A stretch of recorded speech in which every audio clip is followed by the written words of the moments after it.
Yeah. This is it. We're gonna go east, baby. East, baby.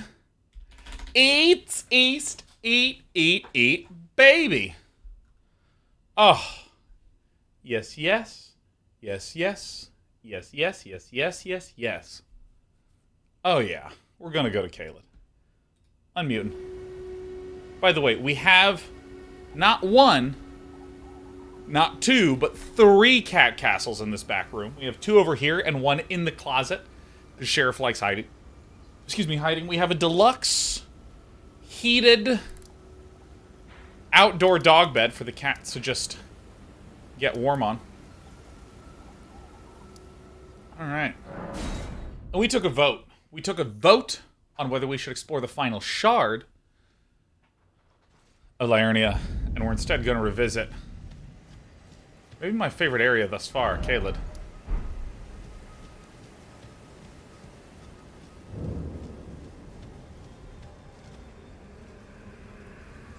Current physic flask options? I have a bunch, Carly, sort of. I check it like once every 10 hours or something.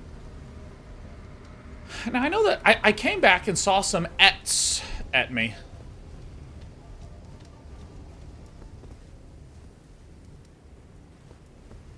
What the fuck does that mean?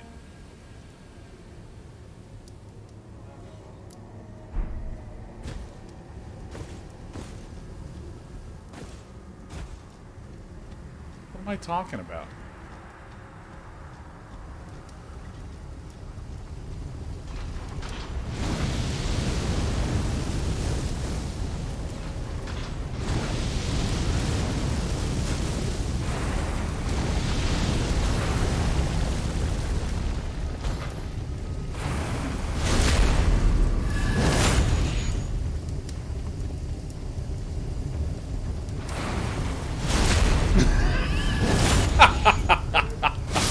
Hi, Matt says, what about Caelid do you like the most? It reminds me of Blighttown.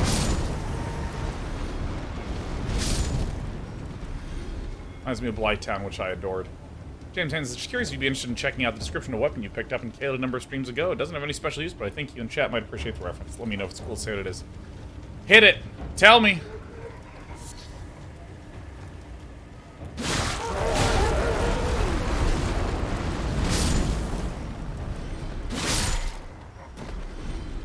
Weapon's name is Greatsword. I should go to my Greatsword section up here. A coarse iron lump of an ultra greatsword. Mows down foes by utilizing its incredible weight. Though handling it likely requires a wielder to have surpassed the realm of merely human, it is precisely for this reason the weapon is used to slaughter even inhuman foes. Nice. Skill, stamp, upward cut. Brace armament and step. Into a low stance that prevents recoil from most enemy attacks.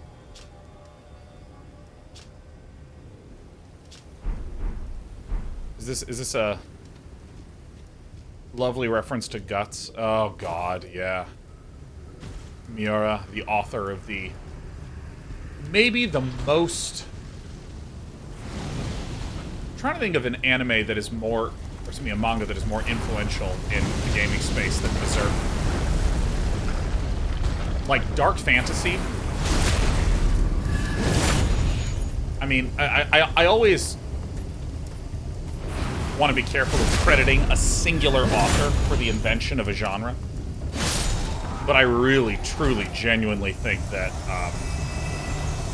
Miura, the author of Berserk, is like pretty fucking incredible.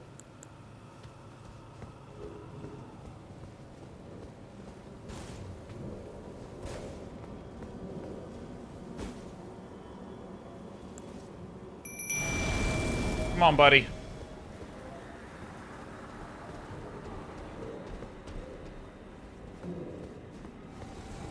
Berserk is just like the seminal dark fantasy.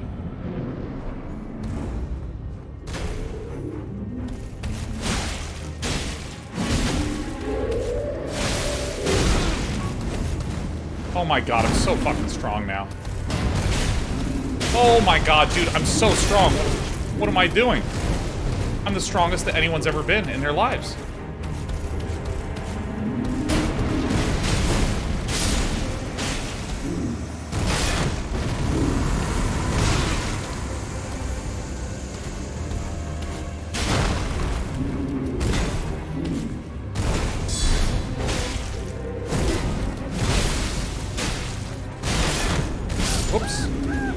Oh shit, I can't believe I died here. Whoopsie daisies.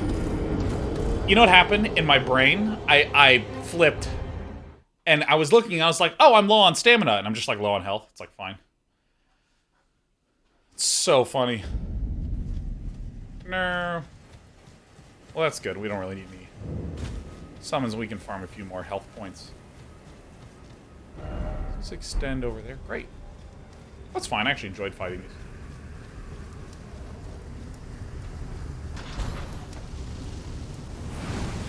But yeah, I think Berserk just really was one of those popularizing works in dark fantasy that made lots of people be like, oh, I see what you can do with this shit now. Damn.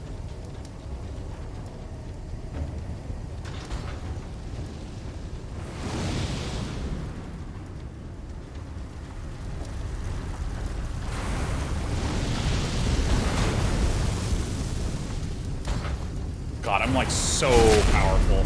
That's gonna be awesome.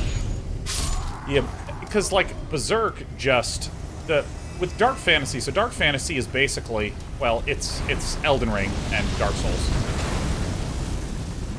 It's combining traditional fantasy with elements of horror. And the thing about horror is that horror does a lot of things with opens up the expectation space. It allows you to have things like, hello.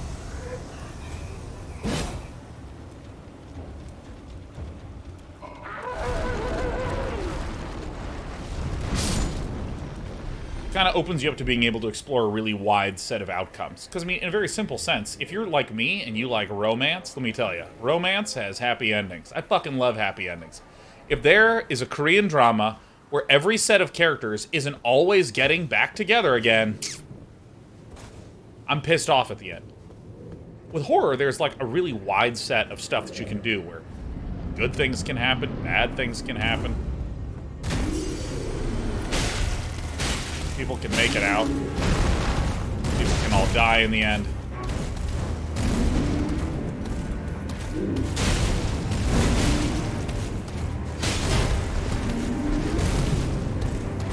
Not like playing ultra cautiously.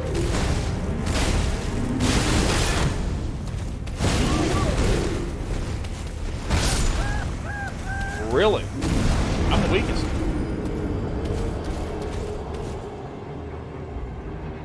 These guys are the strongest things ever. Hey, you could have an ending like in Hereditary, which I'm not going to spoil, but Jesus, that one fucking really... That one fucked me up!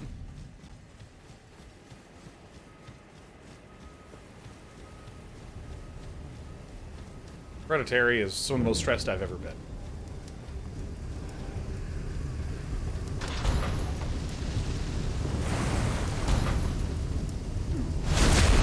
Yeah, there's a lot of ideas and themes and components that, like, you can explore with horror. And it's not just literally going, oh, let's make fantasy scary, right? There's an entirely different set of expectations and satisfactions that you're trying to deliver.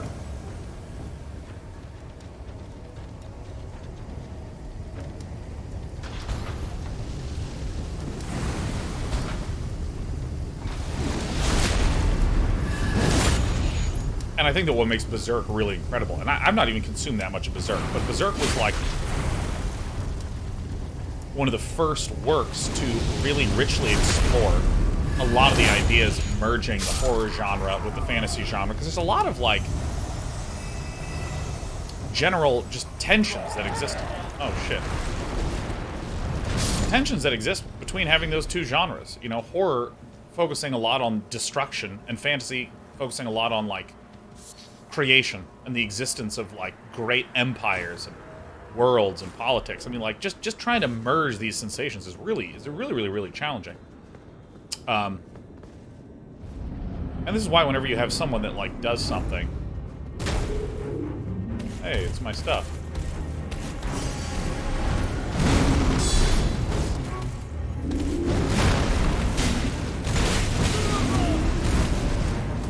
Holy shit, I didn't realize how truly weak I've become.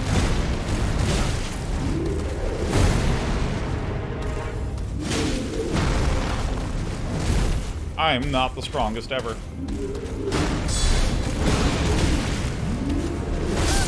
Holy shit.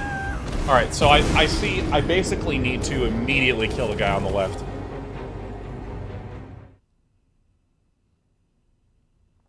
Would you consider Attack on Titan to be dark fantasy? Yeah. Yeah. Dark fantasy works would be like Dark Souls, Attack on Titan, Claymore. I'm trying to think of some. Pan's Labyrinth.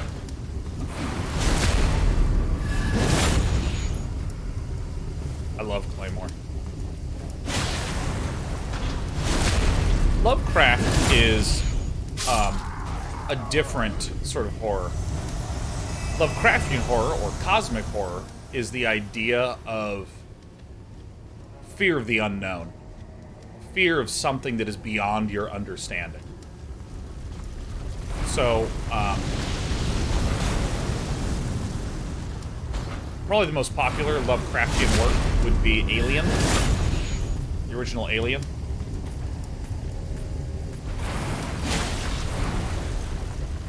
The original Alien is the story about a monster that you don't even know. You don't even understand what it is.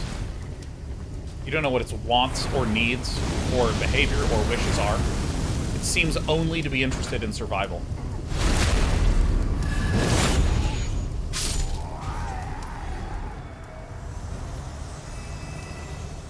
And so, you know, that's works like Bloodborne is literally directly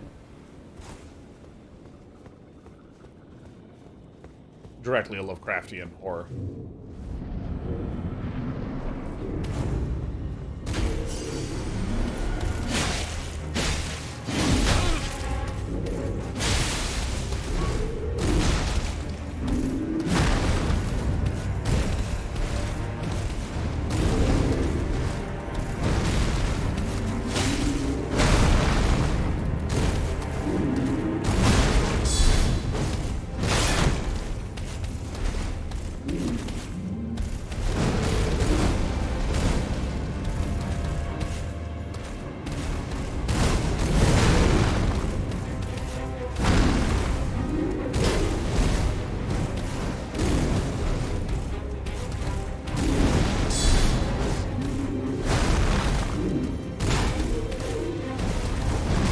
Get to this guy.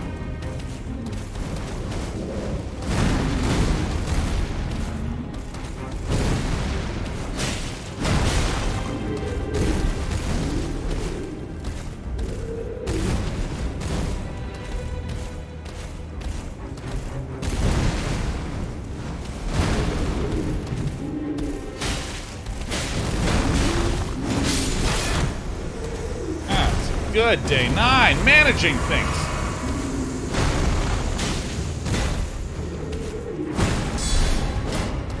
Hit him in his head. And he's like, I'm gonna smash that head right down.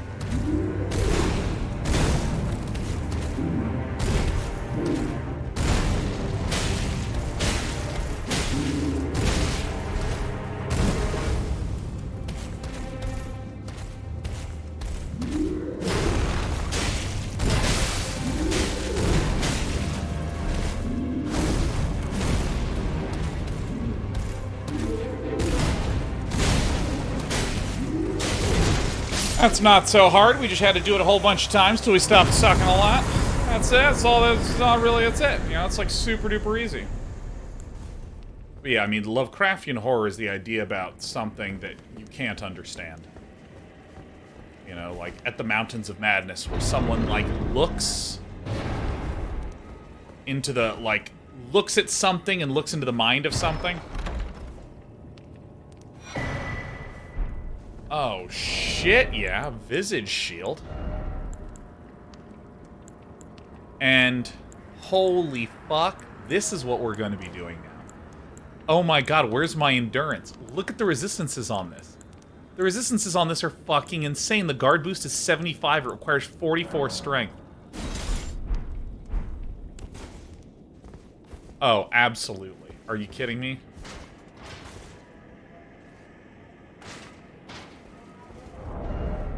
I mean, is this a dream come true? And it can shoot fire. It even has better... The only thing that my Ku Great Shield has better is... I mean, I think I'm going to need to spend a while working up to that, because, I mean, that is fucking heavy. That is, like, very, very heavy. So I need a lot of endurance.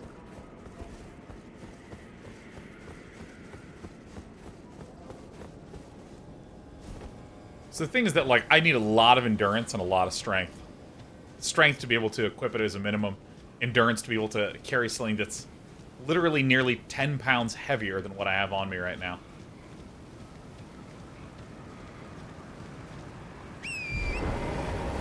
Also, sometimes there's 2 holes that you can go into. Oh, that's not actually a fire. Okay. Ah! I'm trying to think of some good cosmic horror stories, works, shows, things like that. I went on a little bit of a spree.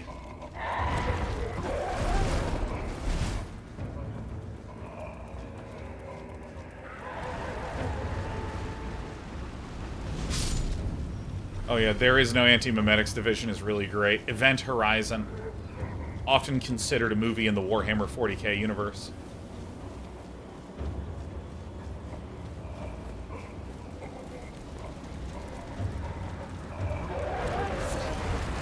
Darkest Dungeon I would consider dark fantasy.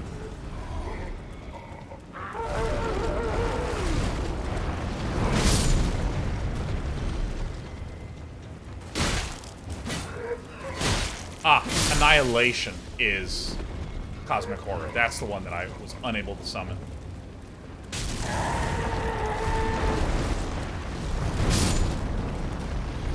Yeah, I'd actually say True Detective Season 1. That's a great one, Captain Terminal. That's a great reference. True Detective Season 1 is very cosmic horror-y.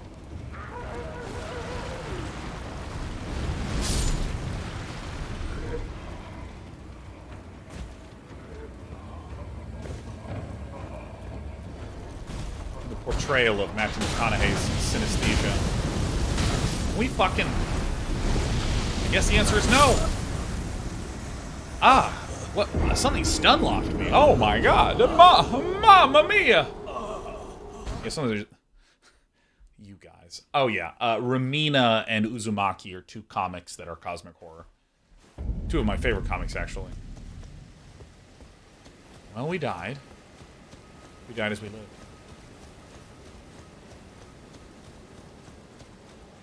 Versus, I almost won the auction for the animatronic zombie bear in Annihilation. No fucking way.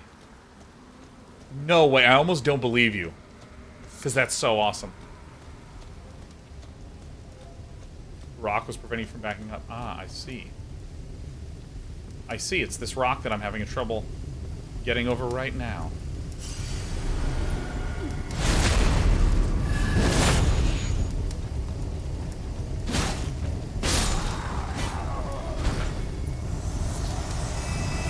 Of course, this was an online blind auction, and I was $200 below the person who won. Oh, fuck, man. That's so good.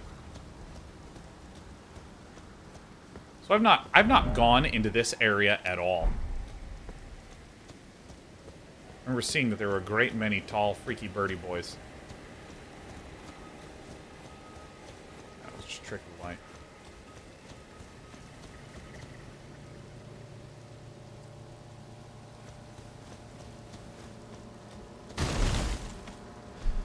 Yeah. Yeah. So, and of course, these are genres. So genres is just more of like a loose description, not necessarily hard and fast.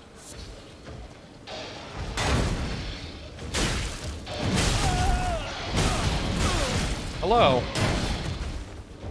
Oh, I remember. These guys kind of have weird hitboxes.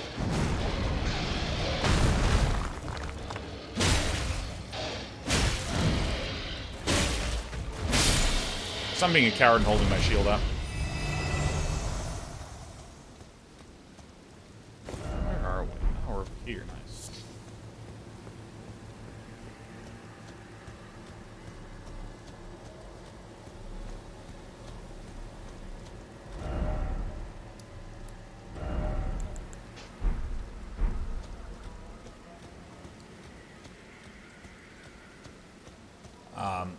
yeah, no, I'm an enormous fan of, like, cosmic horror, dark fantasy.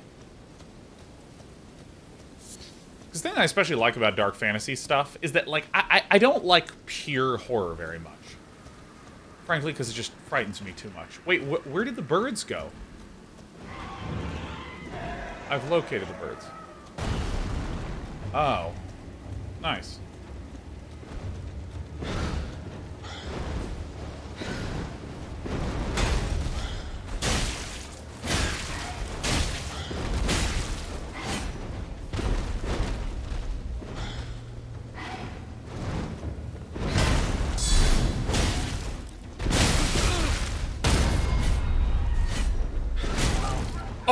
Oh, you have me!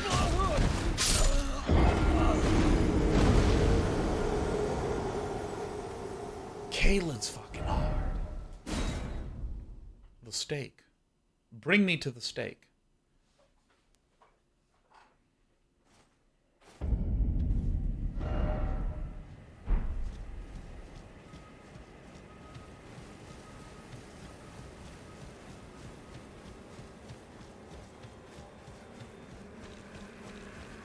Because I think I'm kind of interested in worlds and premises more than I am at just things that pop out. Like, I think the movie Hereditary is brilliant. But I would not wish a watching of Hereditary on my worst enemy.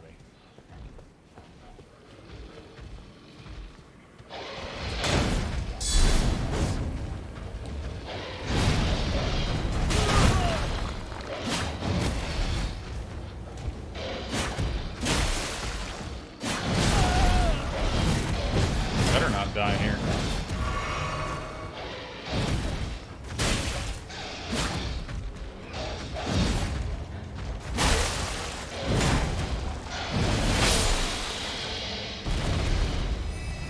Hereditary is fucking horrifying.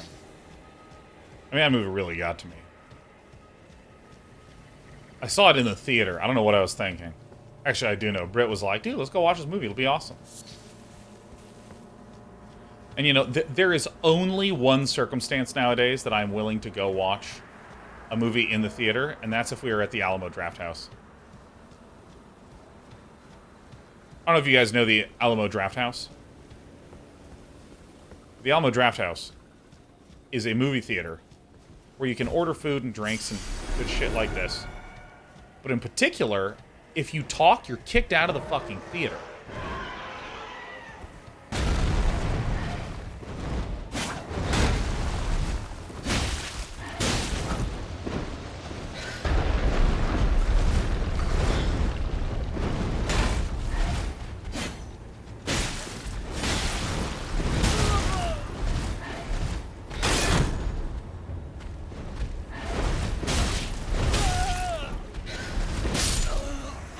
Jesus, I didn't have this much trouble with the birds beforehand.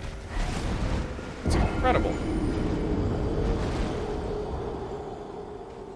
Yeah, so I mean, like, we went to go see Hereditary, and there were just these kids who were just like, they're talking. I mean, that actually kind of helped me get through there, because it was like, fucking, that was like a fucking stressful movie, man.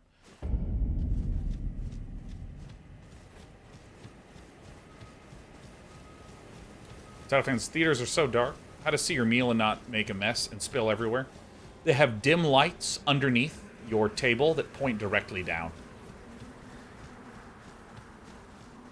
It's brilliant. It's just an incredible place for that fan. It's amazing. But yeah, so I mean, like, last thing we saw there was Batman. Hey, JD McDuldy. Oh shit. Hold on, JD. Hold on. I want to thank you for the 5 gifted subs, but I'm busy trying not to die. JD McDonaldino. Thank you for the 5 gifted subs. And a happy Tuesday to you. You're going to be alive for about 2 more hours. Yeah, I think Hereditary is a brilliant place. Or a brilliant movie. And Alamo Drafthouse is a brilliant place to go watch a great movie. God, I hated Hereditary. It was so good. Fucking couldn't stand it.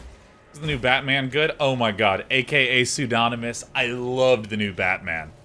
Edward Cullen makes such a compelling Batman. Oh my God, he's so just devastated and emo and ripped. Oh my God, I love him.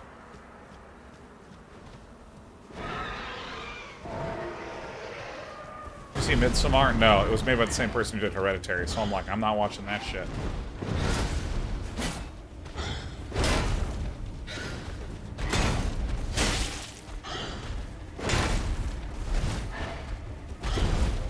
Another great horror thriller that I watched recently. It's called Archive 81.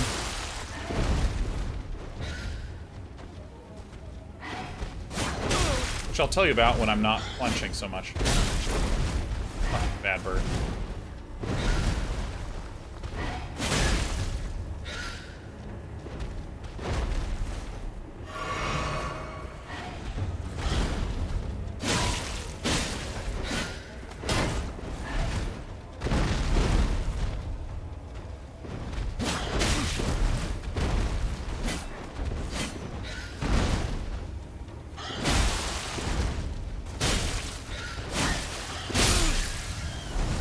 Yeah, Archive 81 is a horror thriller about a guy that's asked to... He does restorations of old media. So he's asked to do some restorations of some old tapes, but he has to go on site to do the restoration because of the terrible condition where they were badly burned.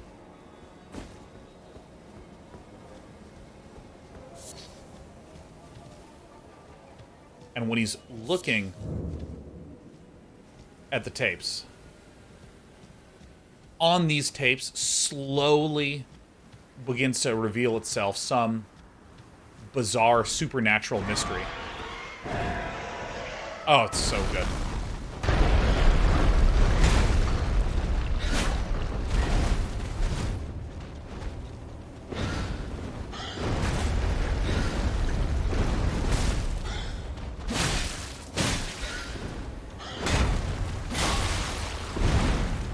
But yeah, I love the new Batman. Like, I loved it.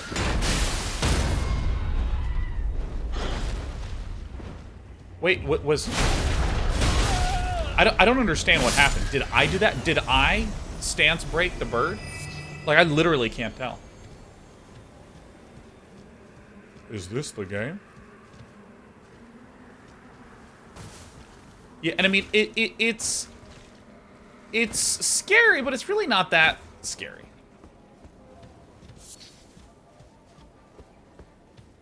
It's enough for me, and I'm an absolute coward, as you can tell. Smithing stone.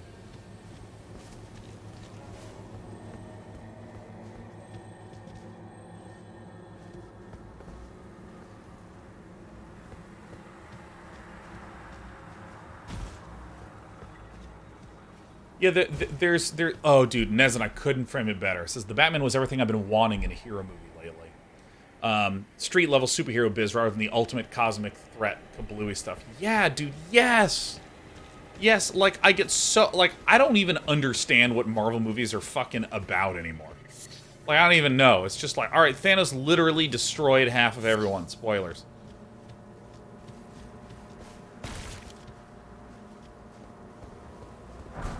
And now it's just like, all right, get ready for the next phase. I'm like, what? I mean, like, what? It's not going to get better than that.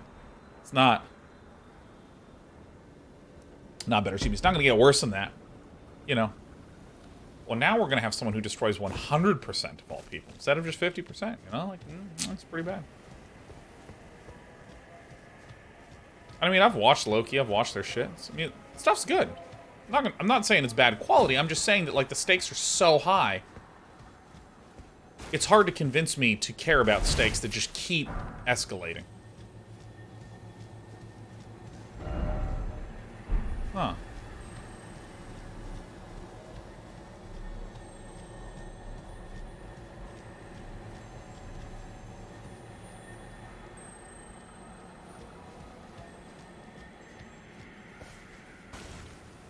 You can roll through the skulls, Rollock. I know. I know.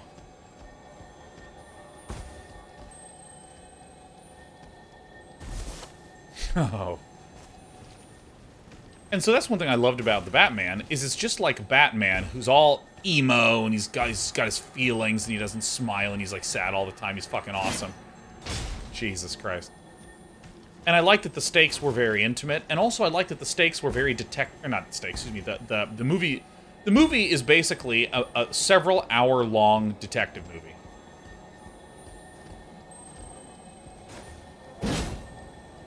Holy shit, I'm throwing a Spectral Lance at this guy. Come here, bastard.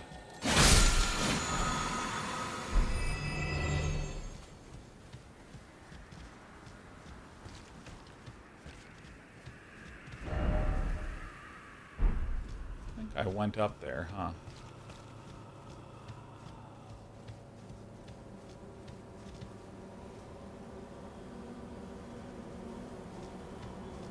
Yeah, Mr. Great Screen, you saw that shit as I went and saw it on your recommendation. Thanks, Day9. I like that you use ta. Ta is such a cool thing to say. It's such a UK thing to say. Ta. Ta love.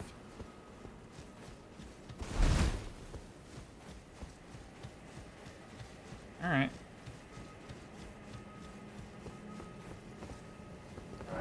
I have like so many stone sword keys. As Lucia says, what's good, y'all? I'm currently on vacation from Caelid because it keeps kicking my ass. Yeah, we have some work to do here.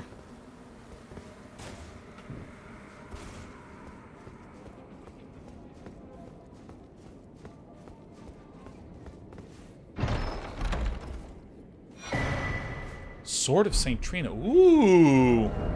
Ooh, hold that question, Scipio. My daggers. Causes sleep buildup. Oh, sick. See, we already have some late game stuff that we're interested in trying out. The Ruins Greatsword is one that I'm working towards too. It needs an int of 16. I don't know if we'll ever get to it. Let me just show this. Dude, look at the size of this. It's so heavy, and when I hold this... Oh! And that move is that's just the right trigger. Oh my god. Dawn Security 9, there's a new movie I think is right up your alley. It's called Annihilate, or it is called Annihilation. I've seen that. I mean, that's one of my... I love that movie. I think that movie's fucking A+. I love it. It's so good. I watched that trailer like 60 times. That's so good. Scipio says, have you seen anything by Darren Aronofsky? Black Swan, The Fountain, Requiem for a Dream? See the first two, not the third one. Interesting factoid, in The Fountain, those surreal scenes where they're like traveling through a weird dimension, there's just those all sort of like weird sparkly effects. That is actually up close filmed. I believe it's like bacteria filmed up really close. Someone like grew creatures that they zoomed into and filmed, and it creates a really insane psychedelic effect. That was all done in camera. But Black Swan is a movie that I watched on a plane in the middle of turbulence.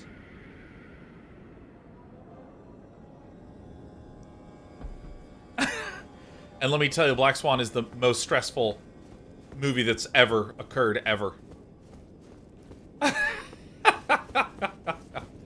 Turbulence really, yeah. I'm gonna just set sail for this location. On the other side of this bird mound. Oh, Mother? I thought Mother was the worst movie that has ever been created in the history of mankind. 2 copies of subbed to get in on this movie talk, Dan. I watched Hereditary and someone broke into my home a couple months later. Really messed me up for a while. Oh my god, I am so sorry. Oh, that's fucking awful. I am so sorry that happened. That's really scary.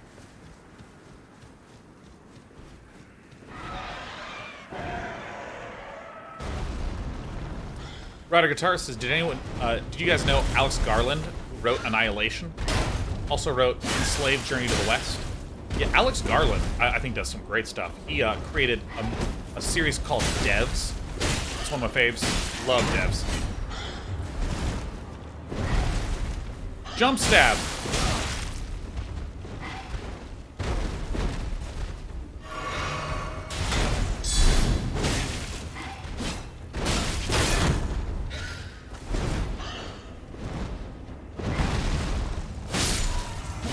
Devs is an 8-episode... Probably spend my rinse soon. Devs is an 8-episode long show. 1 season and it's done. And it is about a sort of Silicon Valley company that has an ultra-mysterious secret project called Devs. That a woman gets wound up in. And I mean, it's fucking exceptional. I mean, it's really, really unbelievably good. Love that. That one's great. Oh, I love this. Wait, who's asking this? Let me scroll up while I run away. Oh, where's your name? It started with an X. There you are. Xavier says, have you seen Severance? I feel like this discussion started with us talking about how much we love Severance. Shit. Oh, Scarlet Rot for me, please.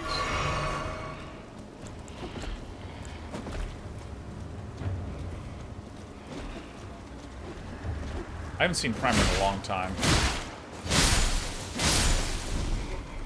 But Severance is my... Oh, fuck. It's my current favorite show. I mean, like, I am in love with that show.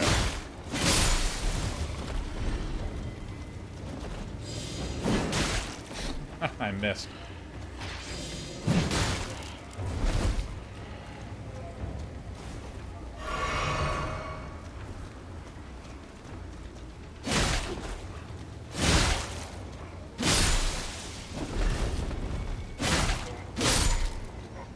Scarlet Rot is just an incredible name.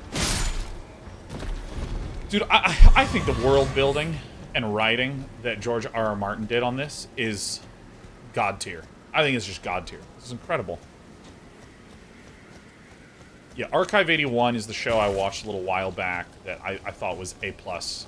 Absolutely A+. I remember calling DJ Wheat and being like, Marcus, you need to watch Archive 81. He was like, I've already seen it. I was like, okay, we need to talk about it right now then.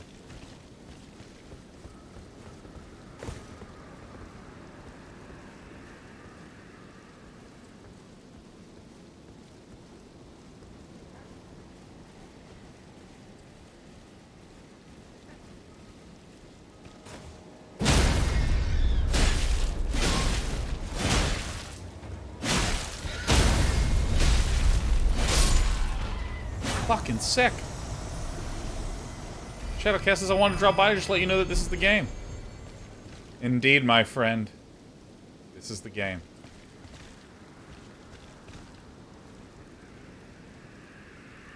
Teddy Roosevelt 1 just gifted a sub to Wire. Hey, thanks, Teddy Roosevelt. You're a great president, man. We appreciate you popping out of the grave and dropping a sub.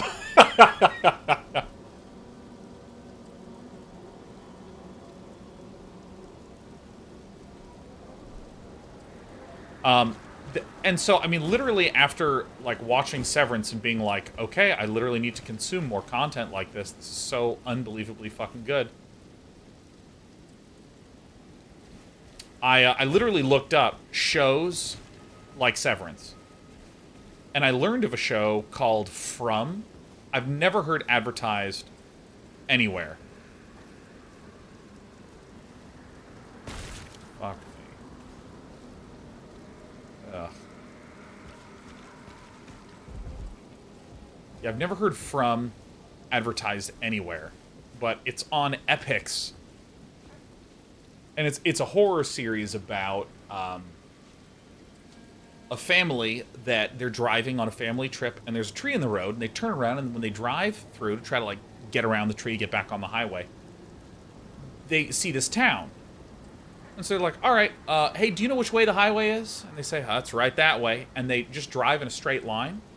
And then they just re-enter the same town. So they turn back around and drive back the other way. And they just enter back into the town. And the people of the town inform them that they're actually trapped. Every single person that lives in that town has also been trapped in that town in the exact same way. And that at night, horrifying monsters come out and hunt them. And that's the show. And it is fucking not for the faint of heart.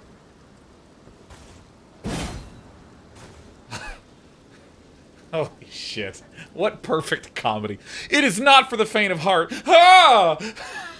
I just completely missed.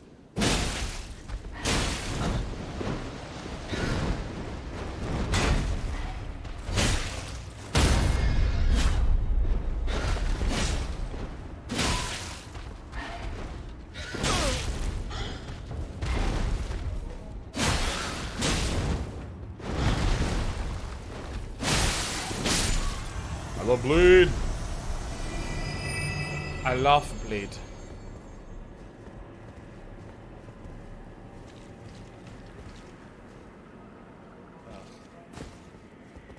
Sound effects are gross. Run this way. Oh yeah, dude, Jonah, so we were just talking about devs. I love devs. That's one of the greatest shows. I need to make a 10 out of 10 shows list. Or I should perhaps call it a 9 out of 10 shows list, so that way 10 out of 10 can be reserved exclusively for Avatar: The Last Airbender. Premise for devs? A Silicon Valley company, sort of like a Google, has a mysterious division called devs. And it is the story of how a woman gets suddenly involved in this mysterious division.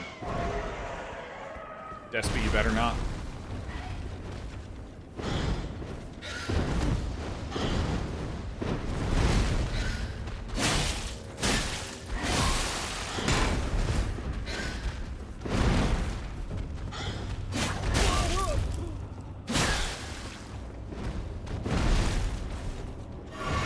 Yeah, look at my little buddy just sitting.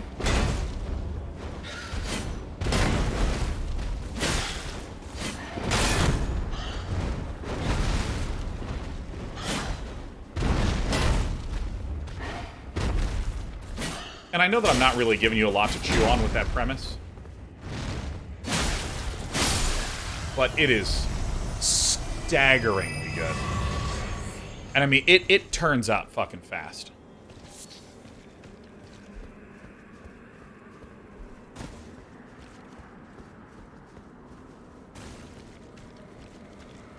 Oh yeah, if we're in the mood for horror thrillers, yes, Hannibal is an incredible show, Shadowcast.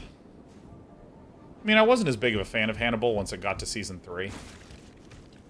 Yeah, I watched 2 episodes of, and had fucking nightmares all night, so I don't know if I can watch it till Friday. When I don't have work in the morning, because I did not sleep well the last 2 nights because I had From nightmares. I mean, that fucking thing pulls no punches.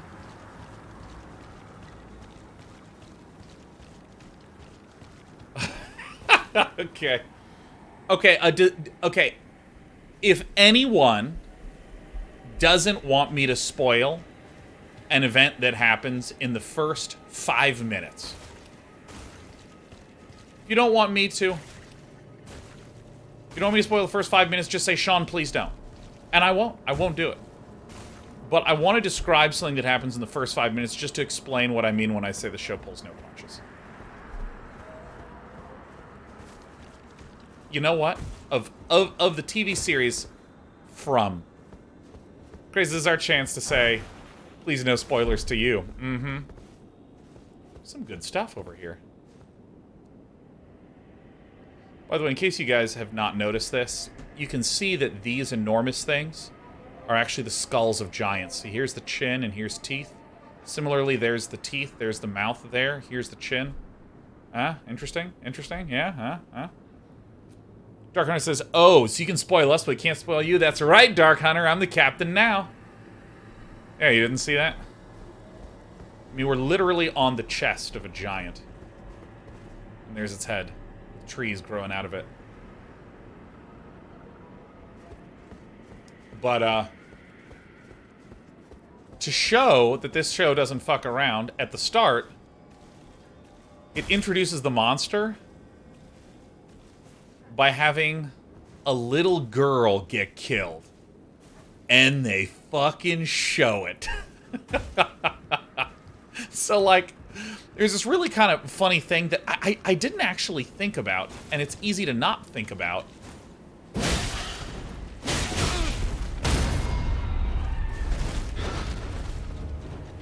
it's easy to not think about unless you're specifically looking for it. But in American media, I assume because of rating boards,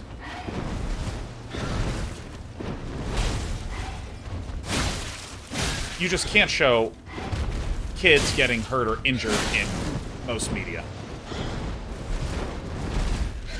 And I didn't even realize this was a thing until I was watching this.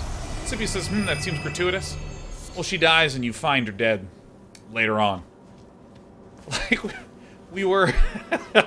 I was just watching a Korean drama with my wife, right? We're watching this shit. And... there's a scene where some guy comes in and he kills the family, okay? Now, think about how murder is portrayed in American cinema or American TVs or what have you. What was that? Nice. Just think about how that is portrayed. So we're watching this, and, like, in this Korean show, like, a guy just takes a gun and, like, shoots the daughter, like, in the head, and she dies. And I was so shocked, and I realized, oh my god. You watch action movies in America, and there's guys like, ugh, getting loaded with bullets, you know? Whoops. There's all that sort of thing. But, like, you never, ever, ever, ever, ever see a kid get hurt. Like, in American shows. You just don't, like, not even killed, just, like, hurt at all. So when it happens, it's always this just like, holy shit, sort of moment.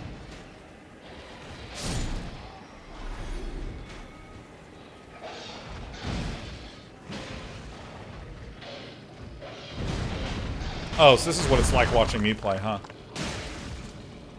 It's like so uncommon.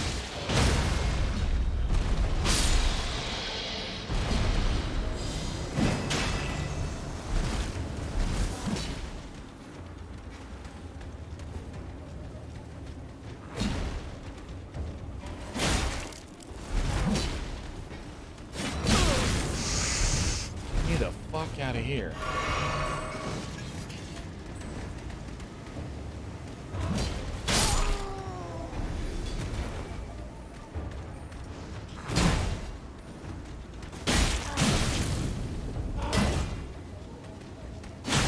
Oh, come on, let me backstab you.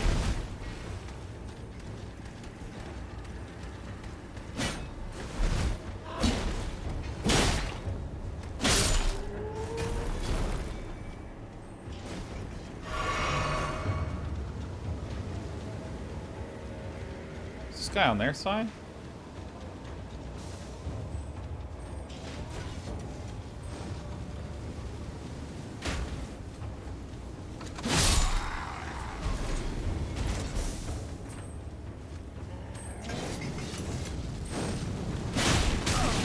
Oh, fuck.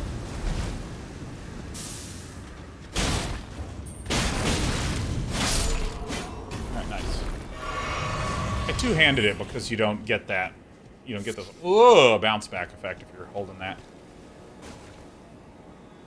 So I think I pretty much cleared out and explored this area, yeah? I think I pretty much did. Found this Gale tunnel. Just walk towards this one, huh?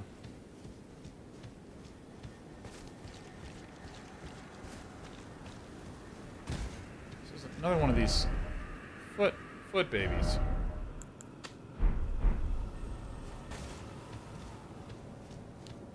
Still don't know what those are, but I can figure them out.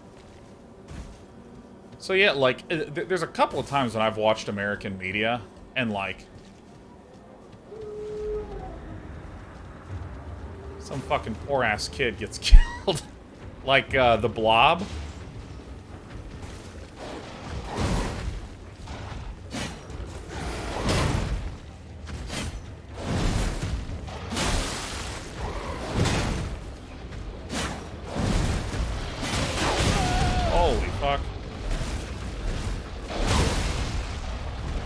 Fuck out of here.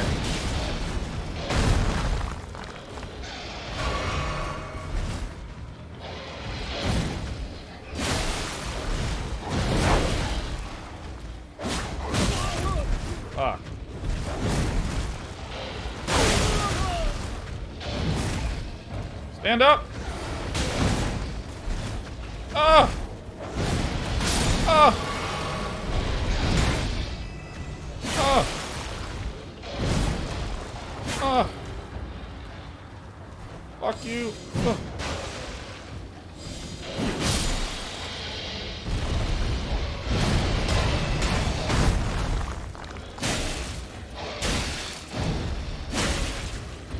Hit him! Ugh. Oh. Okay.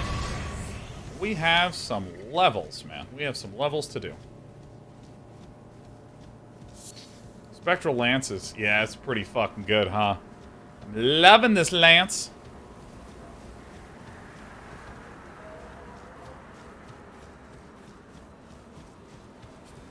Any good items around here? There's the save spot. Quite ready to pop to. Here's this incredible wall of cinder. And see what I think this wall is it is another attempt to try to ward off this increasing growth of scarlet rot. Because this is the first thing that you see when you enter into Caelid. This wall, and this is the demarcation point. So you can kind of see the rot changing on this side versus on this side. Didn't help very much. And then I've actually explored along this side. So I think what I'm going to do is I'm going to go to the smoldering wall. I'm going to level up. Okay, Wizard says, do we ever learn what the beast eye is blinking or whatever it meant? Yeah, that means that there is Deathroot nearby, which is what that beast... Kradonka, or whatever his fucking name is.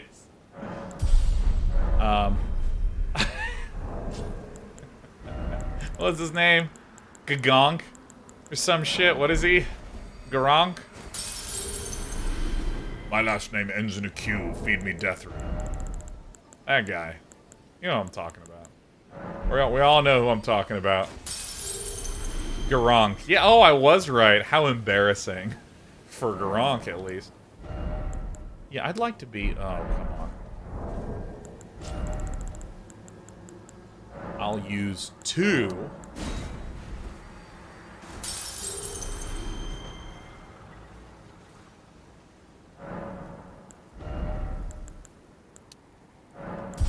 Just so big.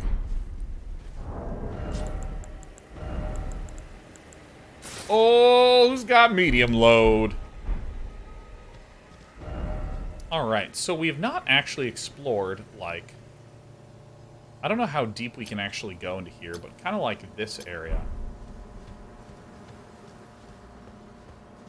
I basically stepped into this area and did not veer from the path, man.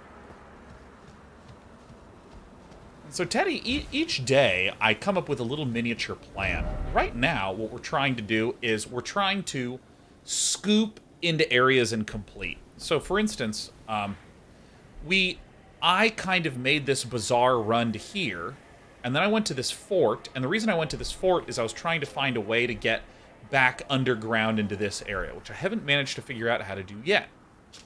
At which point, I was teleported from Fort Gale to right here, so I decided to explore this castle. And then I've kind of abandoned and have never come back. So I've kind of done just this outer edge. And so what I was trying to do was trying to work my way back through this area. So I kind of want to smear here and then push up along this edge and probably try to push up to this area next. So, sometimes when I'm exploring, something sweet will happen. Like I'll see a dungeon or I'll get teleported to a new area. And I almost always let myself go into that new area.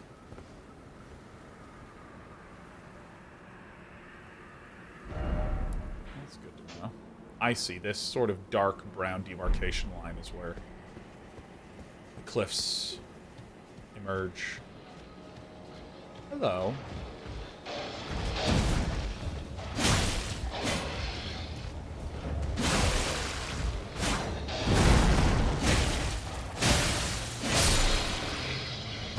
Bleed is great. Bleed is good.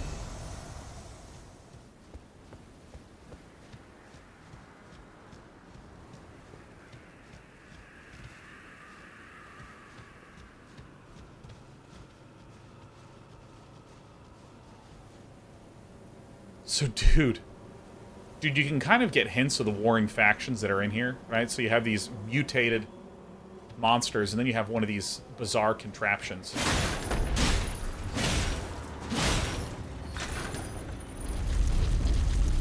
It's apparently been doing some work.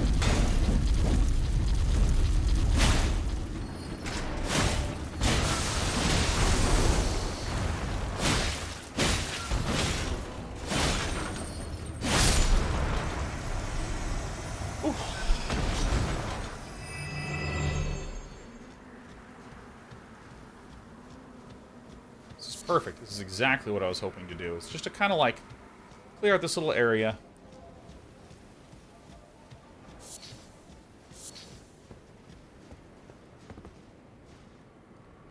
So this ridge leads to the exit in the deep Shifra well. You can enter from the Shifra River depths, work your way all across here. The well below, which then connects to here. And this is actually a canyon that leads straight up to the Great Jar that's right here. So that's another thing that I want to do. But I was hoping to kind of journey along this cliff front, find any objects that are here. Seems a little steep even for me.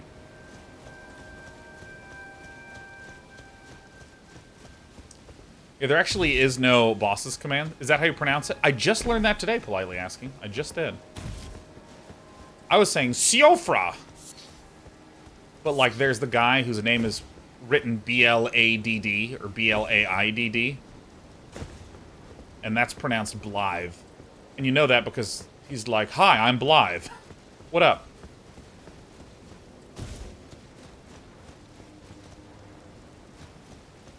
615 says, "Want us to tell you if you miss something nigh impossible to see?" No. You know, like, don't tell me what you're thinking of, but tell me categorically what your fear and worry is. If, for instance, you were like, "Hey, you can see, you know, a place that you've been from this location. Hey." Great.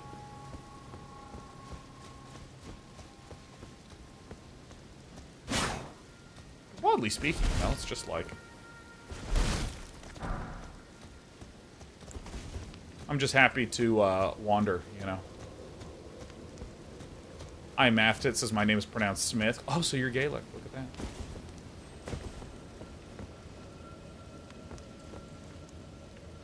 It's a big one.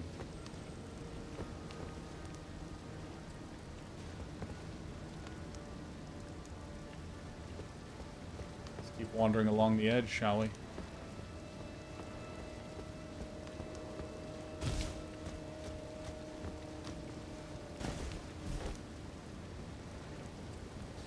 So, 6.5, you kind of spoiled the whole thing. That's alright.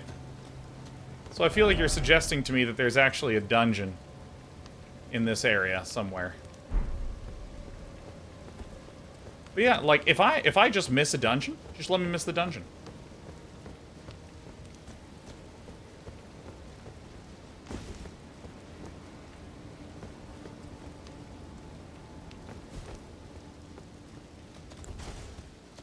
I even also wandered over this giant corpse.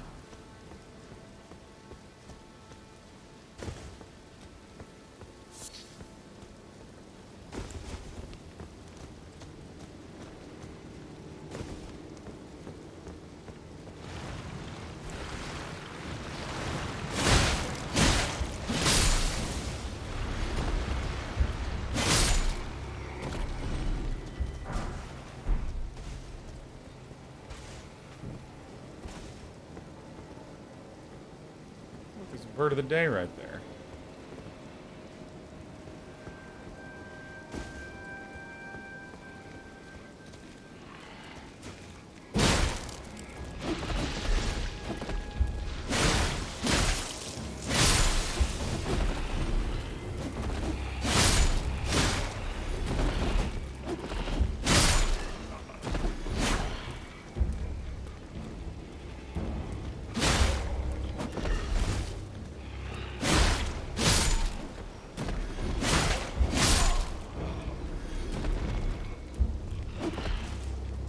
for the weapon types we interested in exploring as Paragon. I have this Ruin sword that is fucking unbelievably cool, but I need 50 strength to wield it.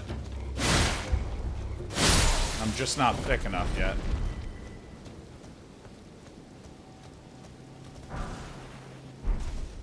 Golden Rune 6, good stuff, good stuff. I don't know about you, but every time I'm like, alright, cool, got all the runes, I always walk by here, and there's like 12 runes that I have not yet picked up.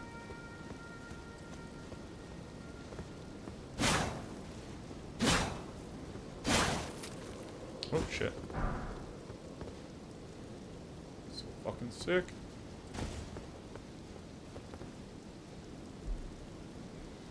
Have I been to that? Oh, that's the tree. Oh. Yeah, I think the fact that stuff is very missable is beautiful. I think it's wonderful. Like, I just started the stream off by noting that my, that Britt, when she was playing, there was a place she went to, and there was a guy there, and I just, like, completely missed the guy. And I was like, what? There's a guy there? And then I went there, and he's gone. And I was like, oh. Makes things feel so exciting and alive and thrilling.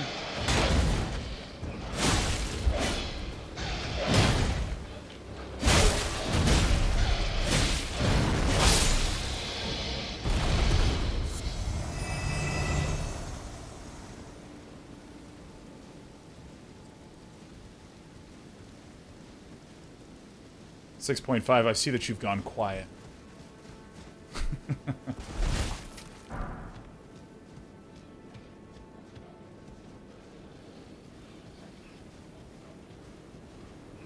Evan says, 160 hours my first playthrough. 1 hour into the second playthrough, I met 2 NPCs I missed entirely. Oh, dude, it's ridiculous.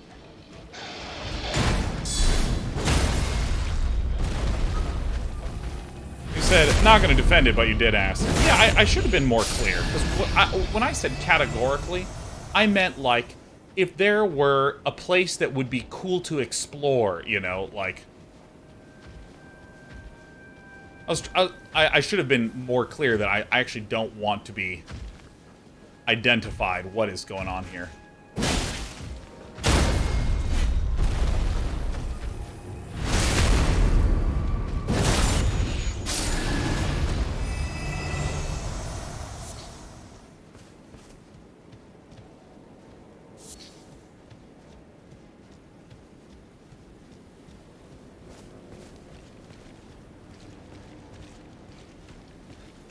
I should try to be pretty thorough when I'm going through these spots. Holy shit. I didn't realize we were friends yet. Oh, that's so thematic. They're frenzied, so they deal damage to each other.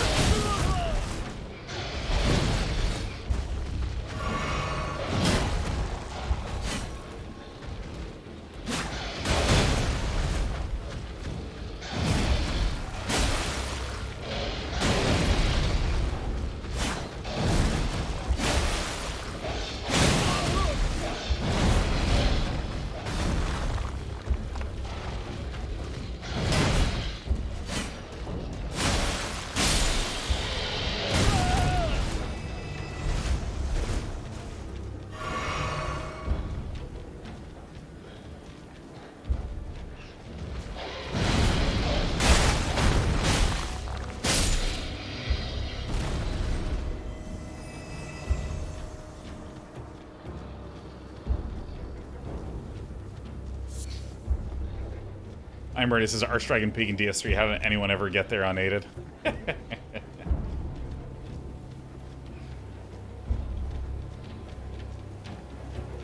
Come on, buddy.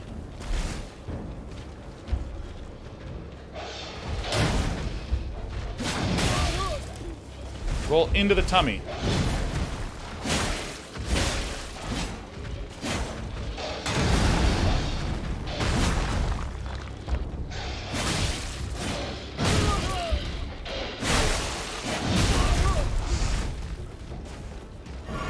Okay, I'm glad we put some points in vigor.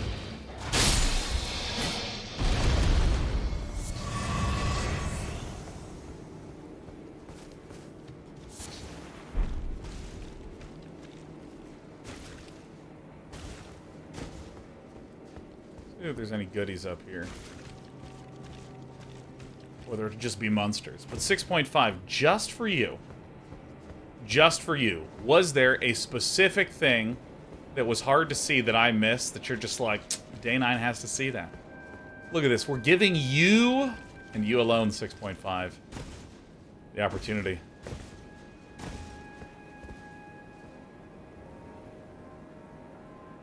Well, there's a bird of the day up there. 6.5 says, I mean, if you want to know. You and you alone will be given this gift.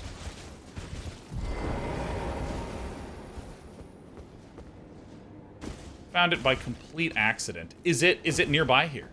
Let's do it that way.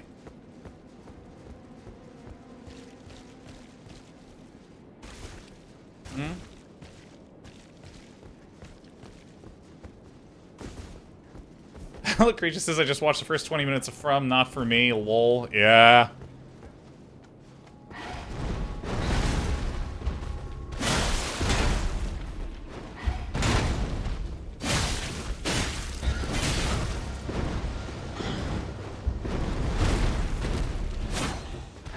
Oops.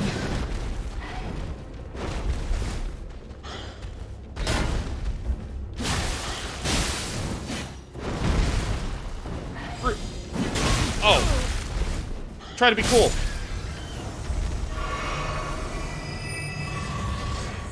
All right, 6.5, that's perfect. That's all we need to know. That's all we need to know. You're my sacramental bud, 6.5.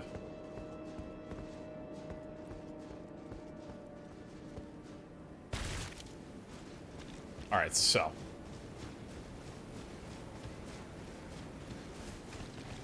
Whoops.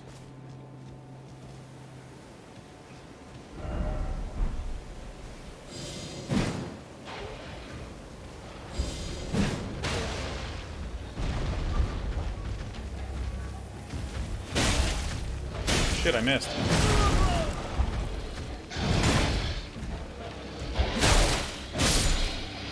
Yeah, from like was really, I found it very, very, very, very horrifying.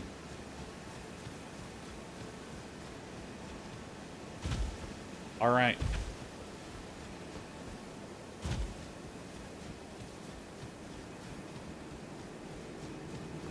All right. Oh, I thought that was a little door. I was like, what? See, I bet you. I'm picking up what you're putting down. All right, don't tell me anything more. 6.5.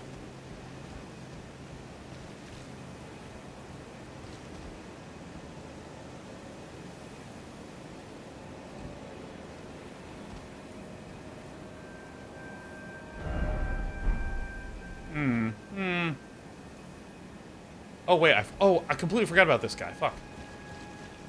I'm coming. I'm coming.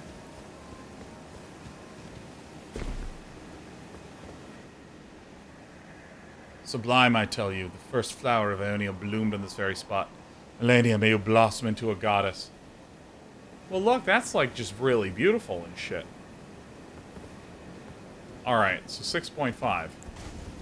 The torch of illumination shall give to us the way forward. Excuse me, dead babies.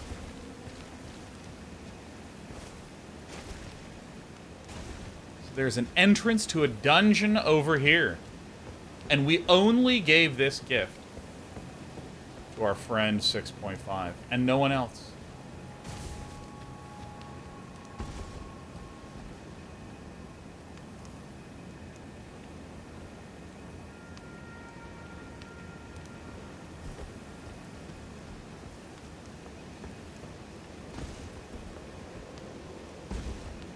All right.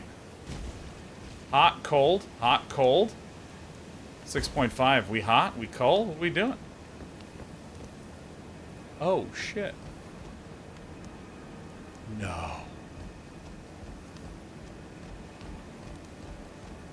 No. Fuck. Found it. Steak of America. Let's do it. Where is the Steak of America here? Sean, that's cold. That's very cold.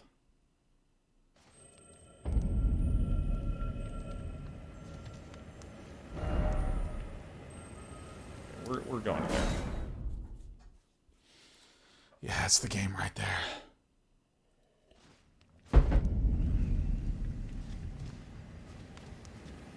After a difficult summer, Humpty Dumpty has a great fall.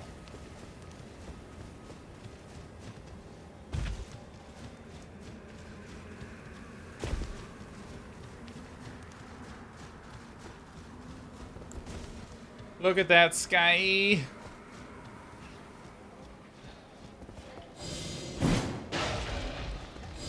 This is what's amazing about this ability. Is it staggers a ton. Stance breaks, or whatever the correct terms are. I just always say stagger.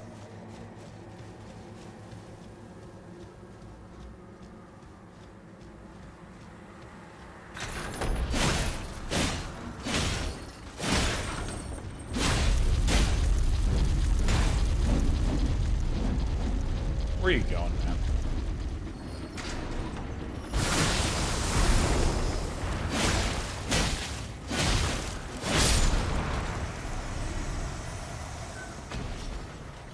Alright, everyone, this is an inadvertent but blessed gift from 6.5.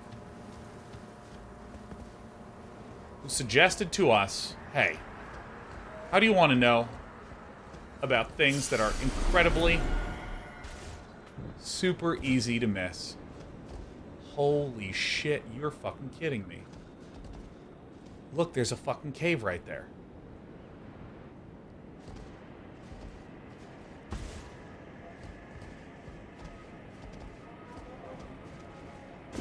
Holy shit. Holy shit, dude. That is fucking sick. You're the only one who's ever, like, because you asked sweetly, I didn't frame my question properly.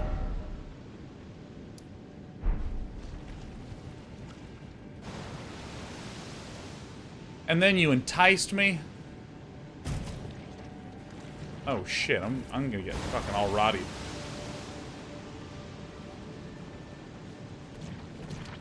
How much does a Scarlet Rock do? Holy fucking shit.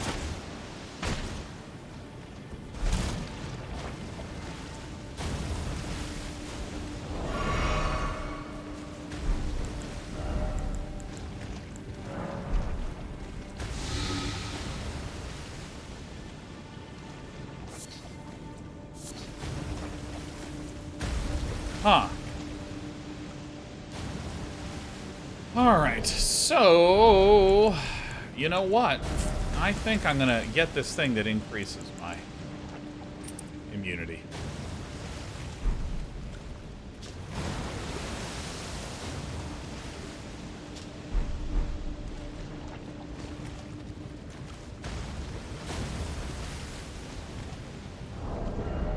So let's see here. Where's my seal?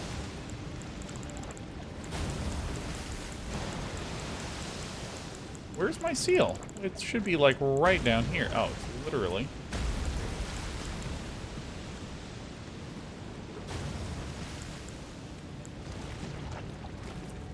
Alright, well, claw mark seal it is.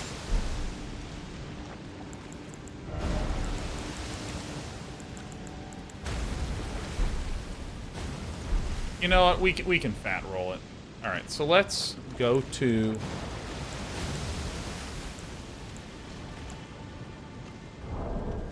What's...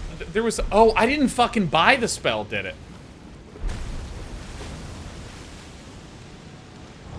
Alright, where's my...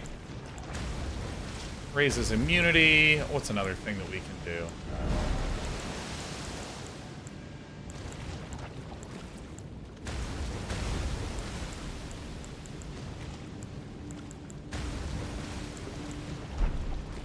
Alright, so... Where's my incantations? Increases holy damage negation. Sweep, sweep, lightning. Alleviates built-in cures poison. Oh, it's flame cleanse me. Fucking sick. All right.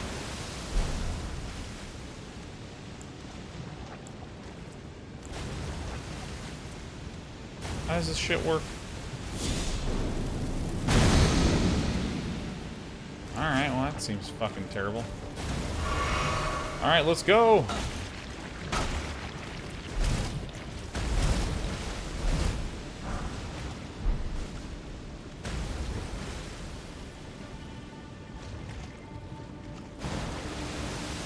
I really want this stuff to wear off. Fuck. Alright, whatever. What? What hurt me? Huh? What hurt me? Nothing hurt me. No one can explain that. Why does it keep increasing? Because I rolled in it, Pro Haggis. Those are reasons if you think about it, Day 9. Don't tell me to think about it. I don't want to fucking think about nothing.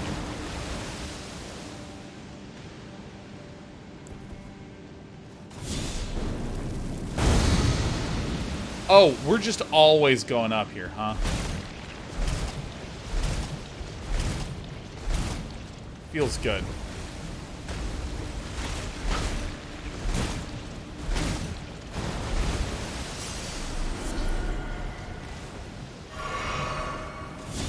Oh, cleanse me, fire!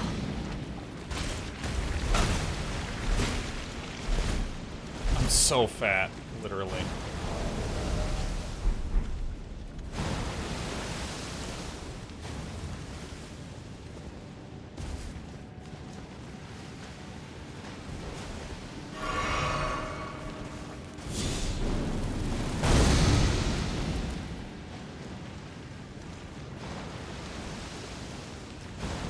Oh, shit. Can I build these frickin' turds in here? Oh, you're kidding me. Alright.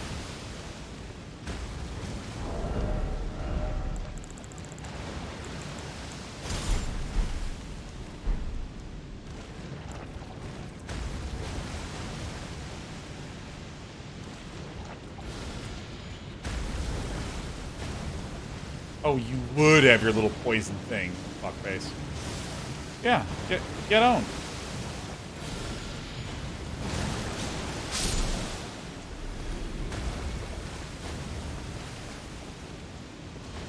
Ah!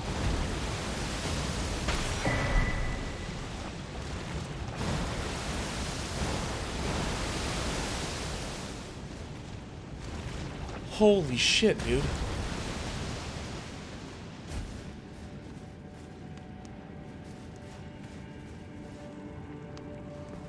Well, well, well, if it isn't just a regular rat.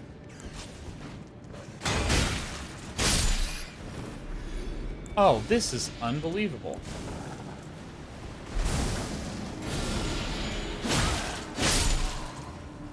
Ugh. I think it's important to have a fat roll for me right now.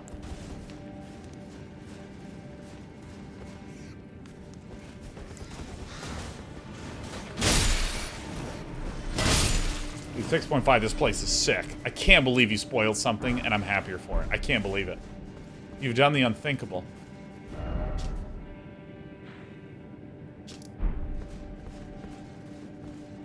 If I pop out in Shifra, I'm going to throw up with joy.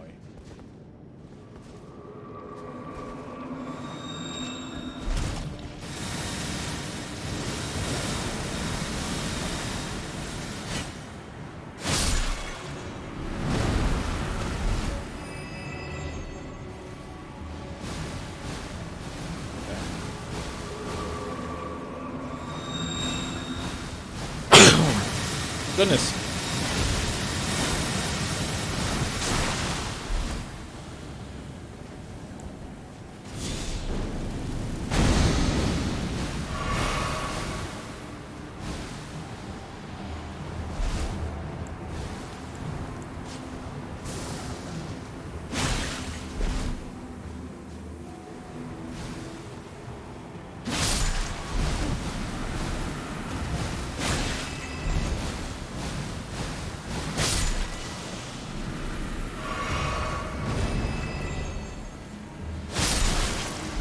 poisoning bastard.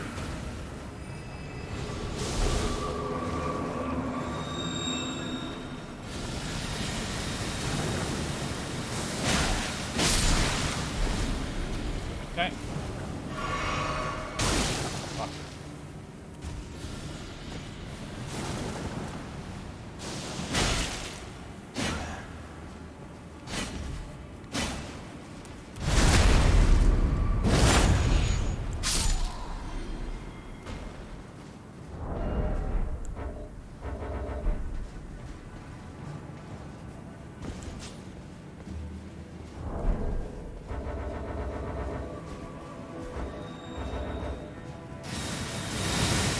So I actually have to go back and do this.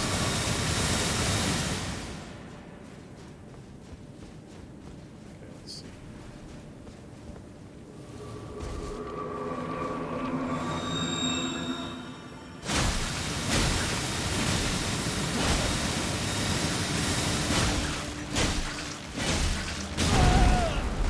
Okay. Watching our health.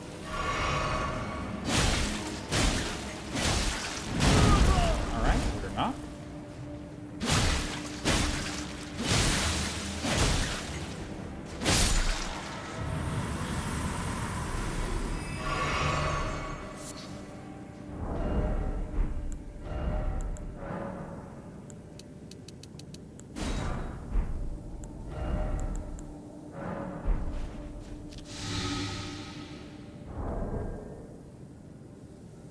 What am I doing now?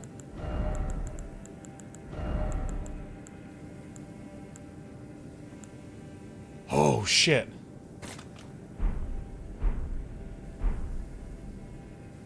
We are not the brightest. Hey, that's poison. I feel like we're getting closer every minute.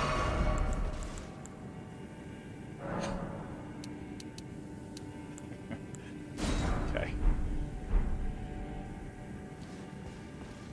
Every minute, I feel like we're getting closer, man.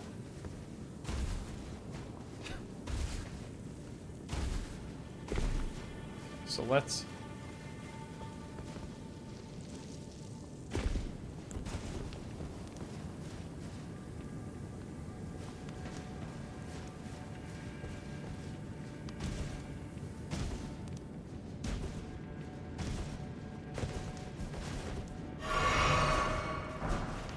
Venomous Fang. What a funny little item to see here. A Venomous Fang. Oh, isn't that fun? What is a Venomous Fang? There it is. Causes poison buildup 72. Oh, this is going to be an annoying weapon in PvP, is it not? Is it not?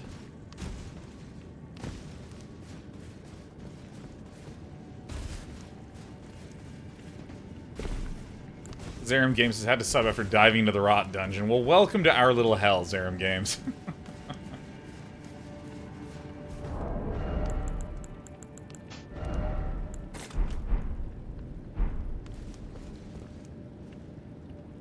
Are we fucking shitting?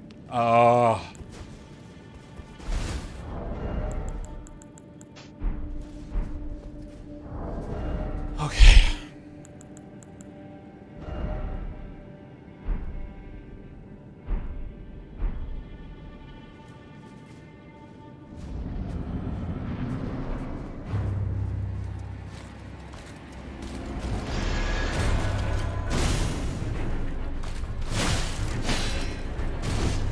Oh, you're easy. Fuck me. It's two of them.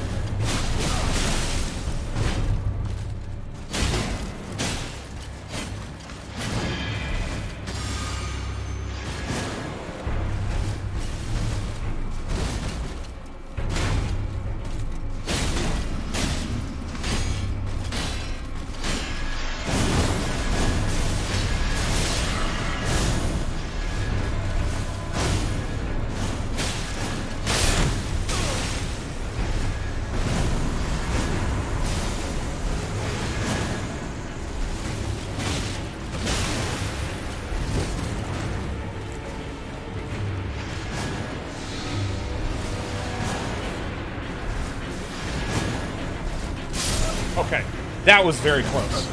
That was very close. We can actually do that. That was actually very close. Oh, hi, little kittens. That was pretty cool there, huh? That was pretty cool there.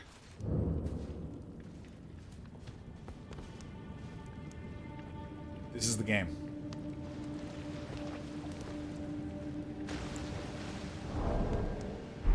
This is the game. This is the game. Alright. Makes wondrous physic. Alright, strength, dexterity, intelligence, faith, magic, fire, lightning, holy. Charge attacks, negates damage. Half.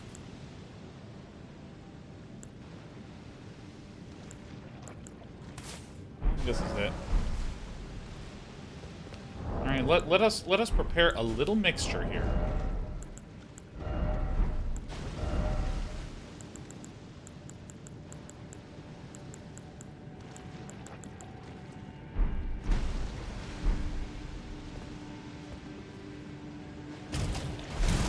Fuck, I rolled. I'm so fucked.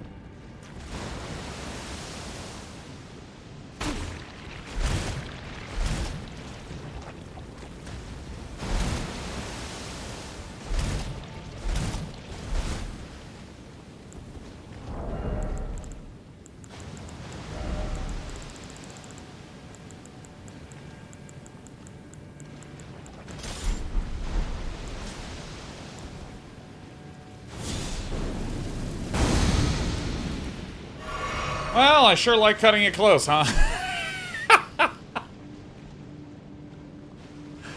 Oh my god. Alright.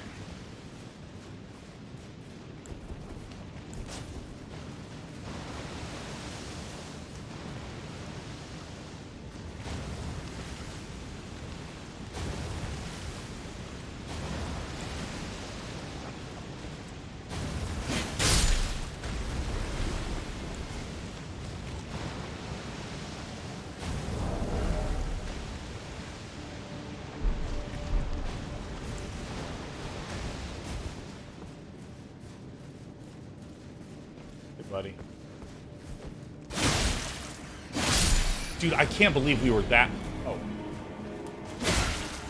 close to winning on the first try. That is so good.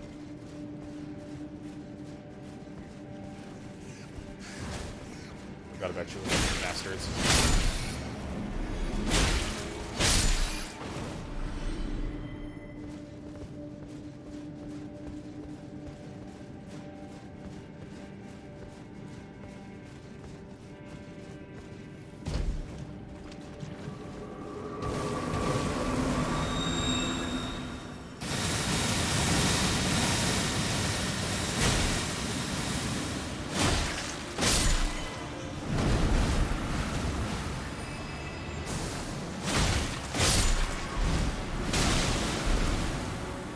Holy shit, you do not move very quickly.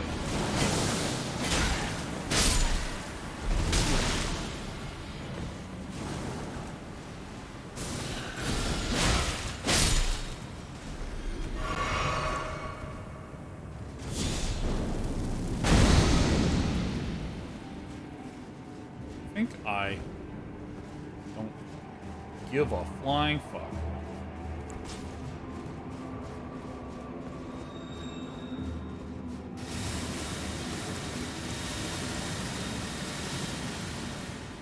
All right.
Gold Scarab.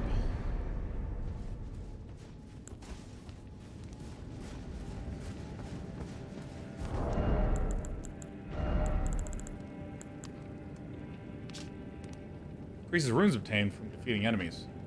Oh, sick. I mean, I'm still going to equip this and not worry that much about it, but I'm still going to do it.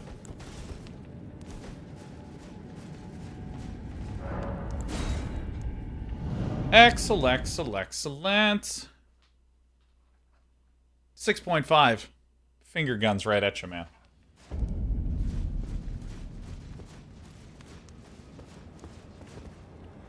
Woo. I can't believe that that's what was there. All right, let's keep our slow and methodical advance. Forces, do you have any interest in the Final Fantasy Souls-like coming out in the nearest future? You know, let's make some claims. I don't actually feel like I know what a lot of people mean when they say that their game is Souls-like. Because as far as I can tell, it seems like combat where if you fuck up, you are punished is the takeaway that a ton of people took from the Souls designs. They're like, wow, when your decisions matter, it makes it feel like your decisions matter. Let's put that in our game. And the thing is that I think that only part of the Souls experience is that.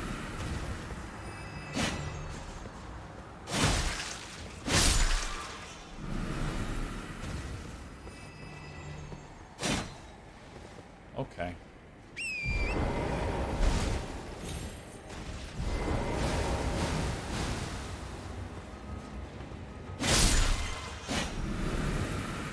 And because, I mean, like, frankly, I think that there's a lot of things that can be drawn from this. Like, I actually think that Dota, the combat in Dota feels very similar to the combat in Dark Souls. Now, here's the thing. I have not...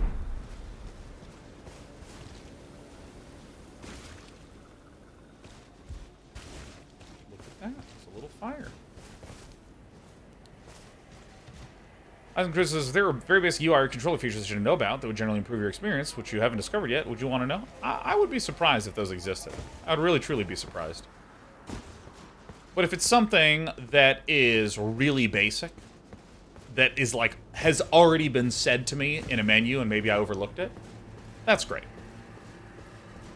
Feel free to share. But often I'm not doing things kind of because I'm like, oh, I see how that works, cool. And then I just don't do anything. Shit.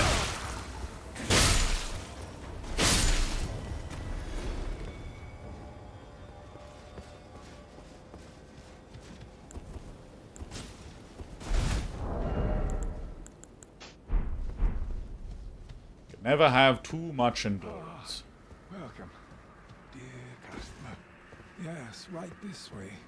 Right this way. Welcome, valued customer. Please, I'm hungry. I didn't realize there was another guy here. Some scarlet rot babies. Butterfly. Alright. Yeah, so I feel like the thing, whenever anyone's like, oh, it's a Souls-like game, it's like combat where if you mess up, you die. Invincibility frames. And generally people are like, and that's where Souls-like. And there's some other form of punishment. But I feel like the,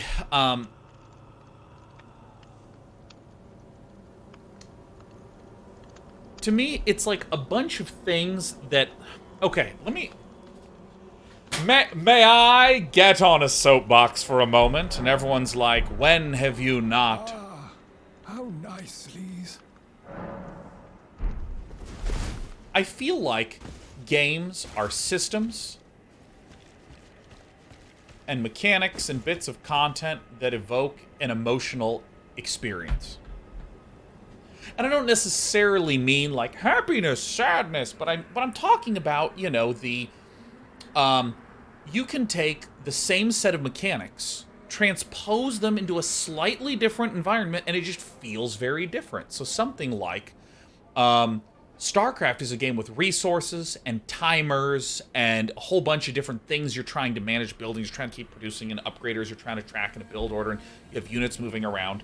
And that game feels a whole lot like a really complicated rhythm and management game with a little bit of strategy layered on top. And of course, as a StarCraft hardcore player, I'm like, there's a lot of strategy, but whatever, right? Now, take almost all of those things, pull out the combat, and just with some slight reconfiguration, you have city skylines, where you have resources and lots of different meters and interconnected structures that you're always trying to keep properly balanced and whatnot. StarCraft emotionally feels very intense and like lots of management, and then you have something like City Skylines that feels very relaxed and chilled and expressive. It's not about this constantly bouncing around and doing things with anywhere near the same or even similar intensity. By the way, big shout out to the dead skull here. You can see this is a head and this is a neck and shoulders. So I feel like the Souls games creates this emotional experience that does things like elevates the sensation of triumph, of discovery, of exploration. And notice that what I'm talking about is the positive result of it, right? What is created. I don't mean positive as in good and negative as in bad. I mean like what is the created thing? It is this sense of triumph. And I'll take just Dark Souls 1, and everything I say, you'll just see how it applies to Elden Ring, where there is a setup that is intricately designed, where it's not just that the enemies are difficult.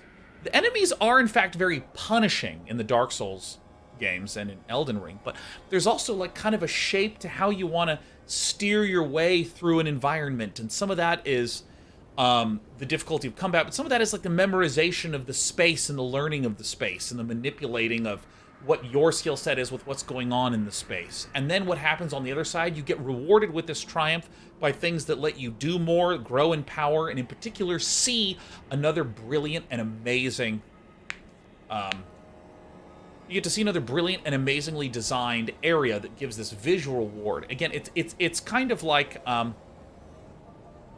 don't know if you guys have ever had this, where you've had a really difficult exam that you were trying to prepare for, and there was all this challenge, and then afterwards you had a huge fucking party and 4 weeks off and everything was great.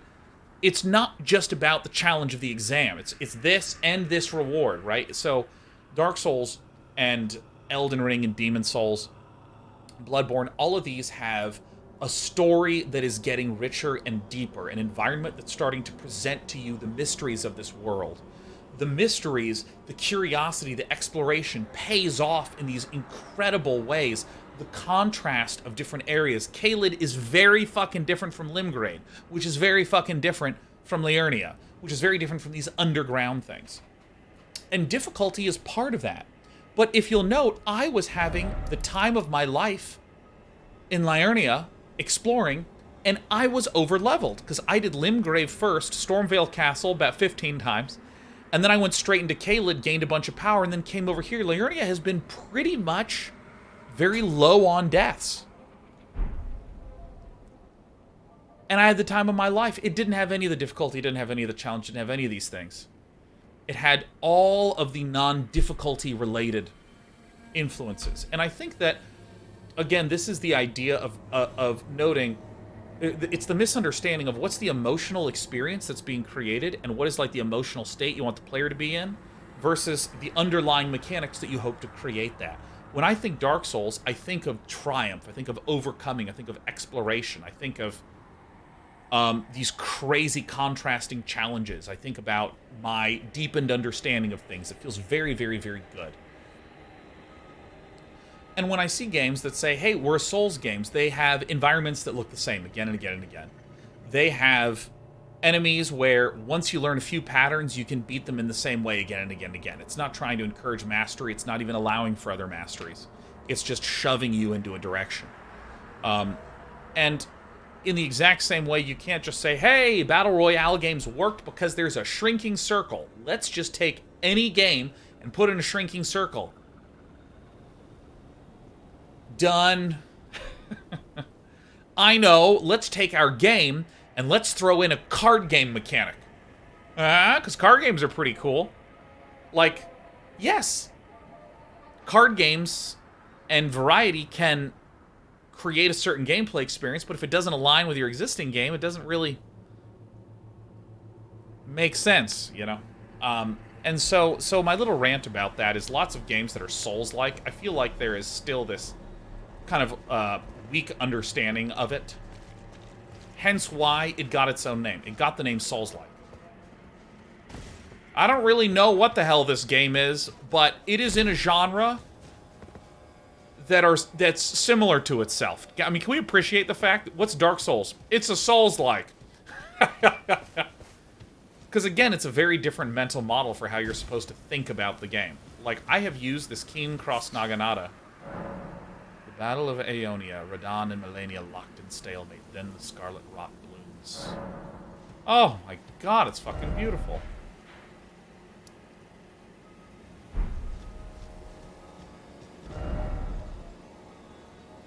Haven't done this either. Oh my god, I'm a dumbass. I'm literally going in the opposite direction. No, wait, no, this is fine. This is fine. I was at the other one. I was at the other one. I was at the other one. So now we want to cross over into this. I went into this gunk place and found the scored it right. But I mean, like, anytime I hear that something is like, oh, dude, we're fucking Souls-like, I so regularly feel like, in fact, you're just a game that has some punishing combat and some iframes.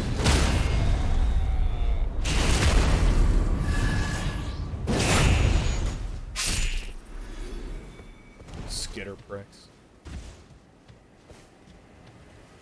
And I just don't think that that's accurate because it only captures a tiny part of it, you know? Even like Company of Heroes, a game that people would describe as an RTS, feels and plays very differently from StarCraft, which feels and plays very differently from Warcraft 3.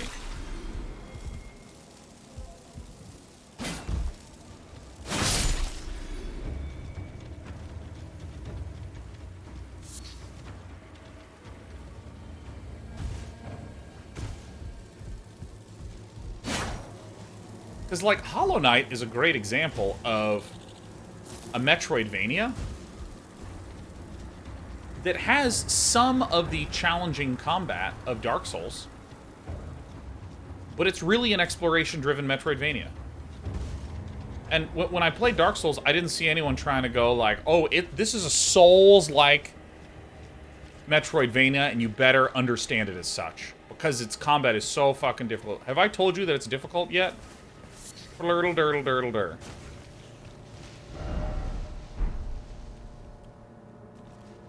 Flirtle D and flirtle dum.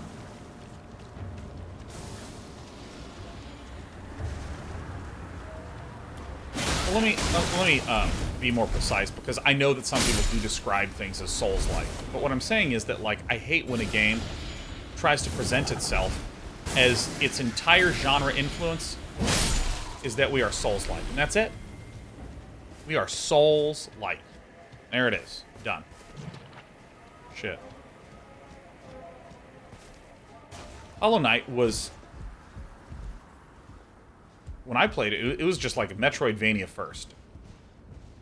And it had some challenge to it. It was Metroidvania first.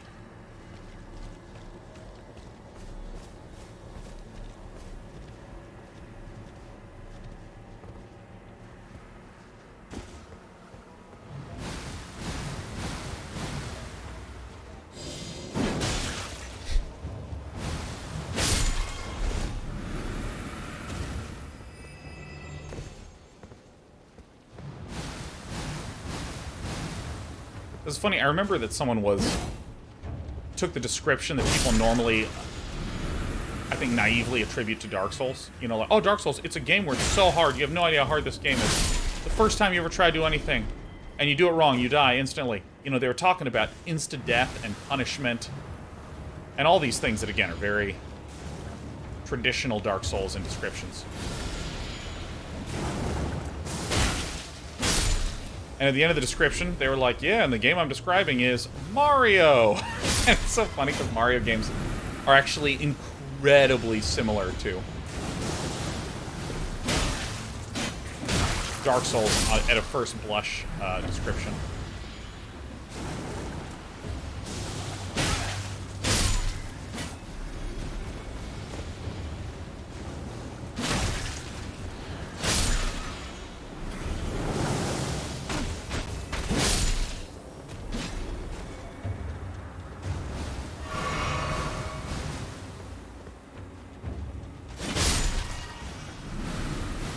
The original Mario was like precision platforming.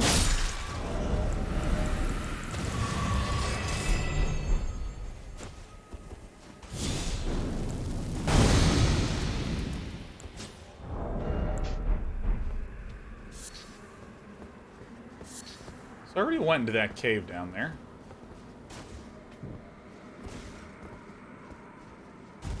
And again, the thing that I find just so funny about the whole, like, what's a Souls-like? It's I feel like the more interesting point is, hey, there is a game that when it came out, it was so different than other games that no one really knew how to describe it. And this has happened a couple times. Like, MOBA was a term that was invented by Riot so people would stop describing it as a Dota clone.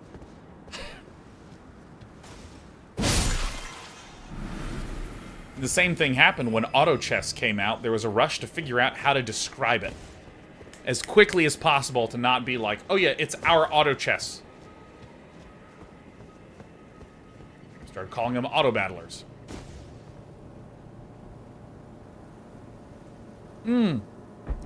Geez, Bob, that's a great point, that for a long time people called FPS games Doom clones. Ah, yes. Unreal. Hexen. Heretic. Various Doom clones. You know what? I'll leave that guy.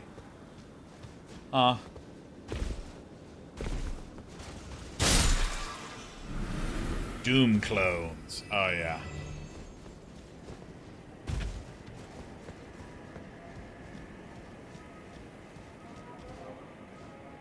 Oh, I wonder what that is. Let's go find out right now.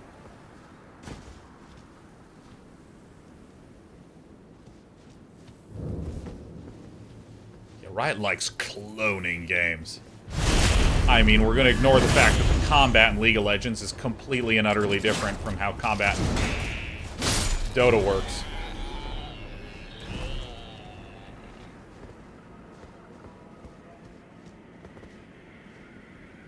Alright, let's...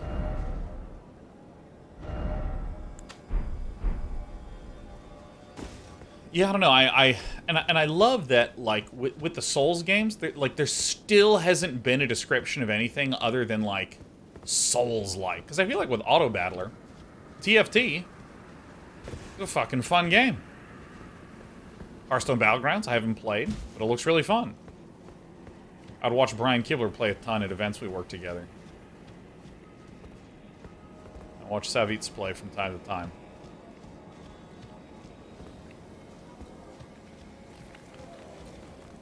Oh.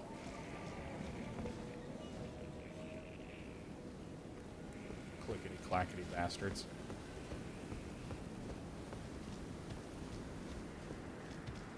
Yeah, and I'm sort of, like, tickled that there has not become a better term than Souls-like. Oh, excuse me.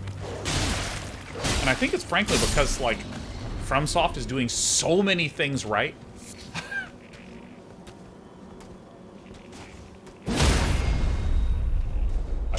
This Keen Cross Nagahara. I guess it's heavy now, huh?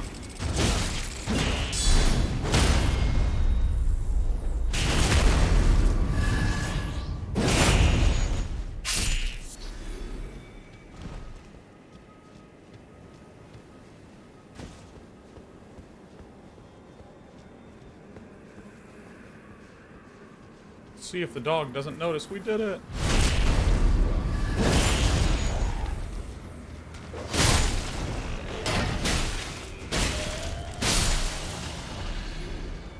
Yeah, oh yeah, Metroidvania, I guess, is another example of that, where, like, Metroidvania didn't get another that term. So it's just like, welcome to Metroid Dread. It's a Metroidvania. It just fucking sounds hilarious. Oh my god. Well, professionally, I'm a Sean-like. I do things that Sean's do for money and profit.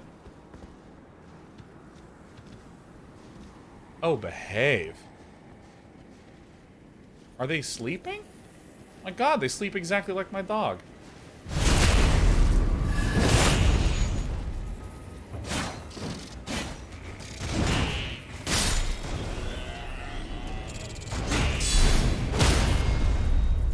I'm a plot-like. X-Tessie says, isn't Metroidvania a platformer category? It actually is not. Because technically, the original Dark Souls is a Metroidvania. Oh.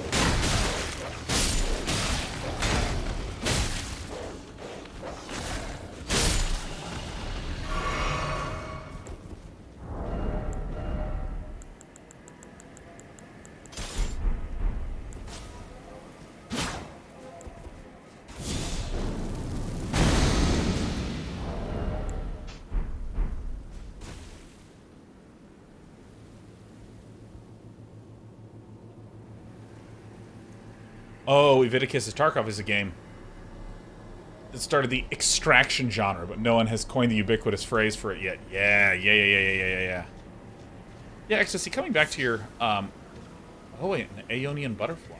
That is, key crafting material that I can't remember what it's used for.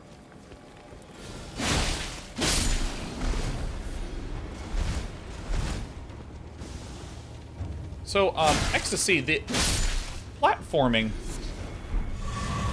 was originally used to describe Super Mario, with the idea that there's literally platforms that you move around on and jump, and most of the gameplay is connected to those platforms, which is separate from... Oh, hi. Sorry, I didn't notice the giant booty in my eye. Which became separated from games like Contra and Mega Man that were considered more action games. They had platforming, but the platforming, the jumping and the motion was not as core to the gameplay. It was more about dodging bullets and trying to shoot and maneuver. And so, over time, those started to kind of diverge in how they were described. And so, Metroidvania games... The core to a Metroidvania is the idea of one large, interconnected, contiguous area, which differs from open world because open worlds are truly, deeply unrestrictive. Metroidvania games tend to be highly restrictive, and you're trying to get items and often retraverse through areas a whole bunch. So there's this weird idea of retraversal, connected areas, multiple paths, but lots of linearity and sequencing in between those and within those. Which means that you can have games like Death's Door that has a Metroidvania-style feel to it, despite being an isometric combat game. Or I should say an isometric adventure game, excuse me. Alright, I think I've seen all the areas up here. And I think to a certain extent, I mean, we're mincing words a little bit, because the statement that I'm going to come back to as, like, you know, Mr. Hands-on Hips, excuse me, I'm an academic. The idea of a game is really about the emotional experience that it's trying to create.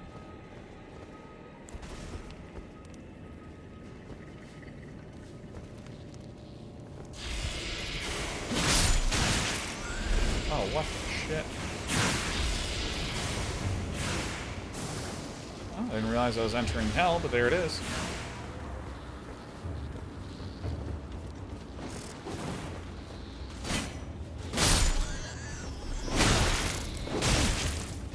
Ah.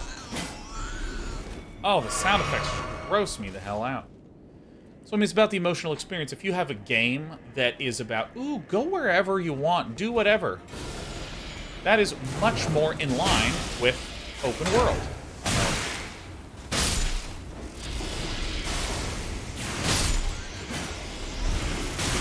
I hate the sound effects here. Where are my ants?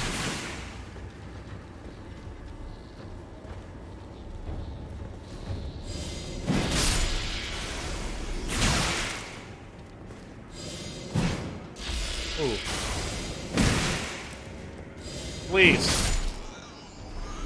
So this is why you see, you know, open world games tends to be describing, at first blush, the structure. It tends to be describing, oh yeah, the world is open, you can go anywhere. But, like, a lot of the mechanics, like, how do you level? Oh, well, your leveling is in such a way that you can generally go anywhere at any point in time. Woohoo. You have leveling, but it's very light, and there's scaling to make sure that you always feel like if you want to go to a low-level area, you can go. I mean, that's where level scaling came from. And we still use the term open world, again, as the focus.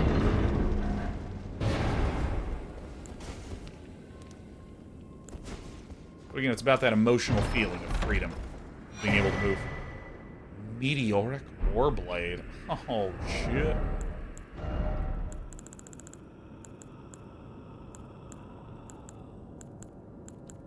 Where do we see? Is this the Meteoric Warblade?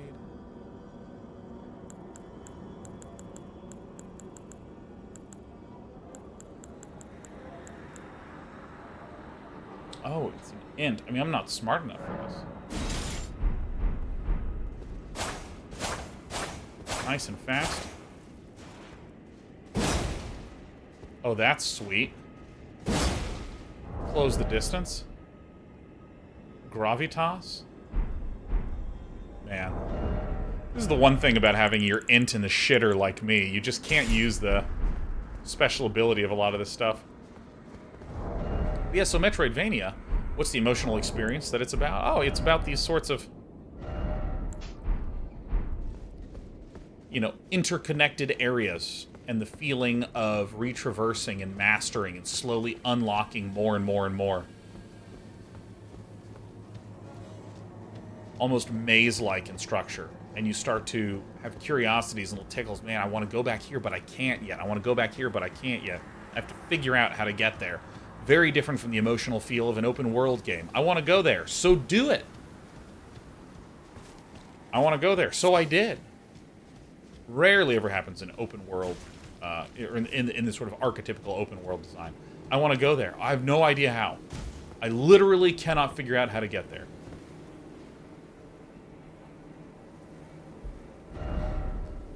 So I feel like I'm going to go along this area.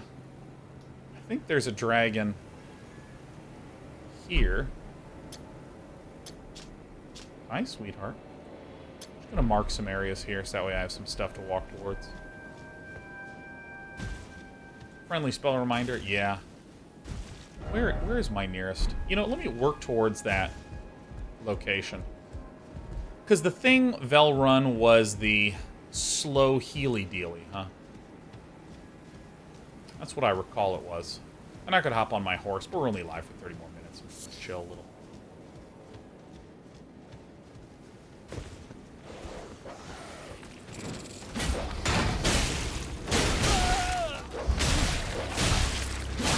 Oh, fuck. Take your fucking thing out.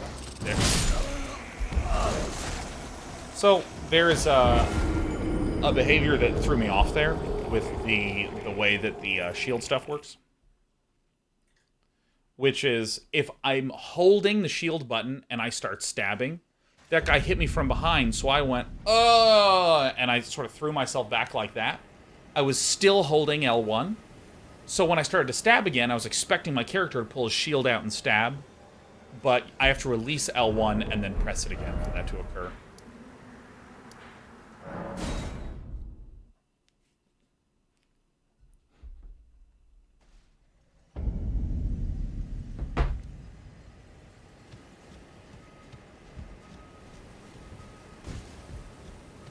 But I actually think that the, open world games tend to be much more about, like, go anywhere, do anything. And all the gameplay is there to support that experience.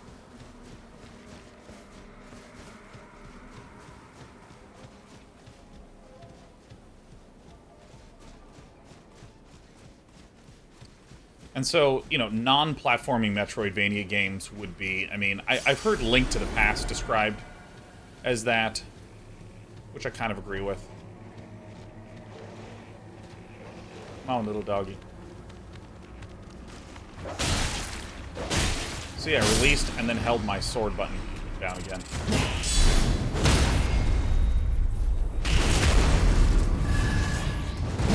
Oh.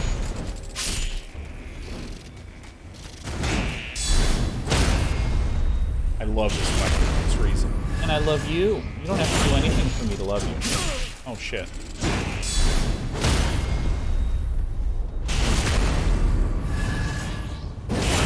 What are some other Metroid... Because I think Bloodborne and Dark Souls people describe as having elements of Metroidvania.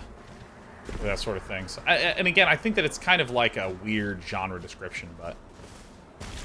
generally the qualities that are used to point to that.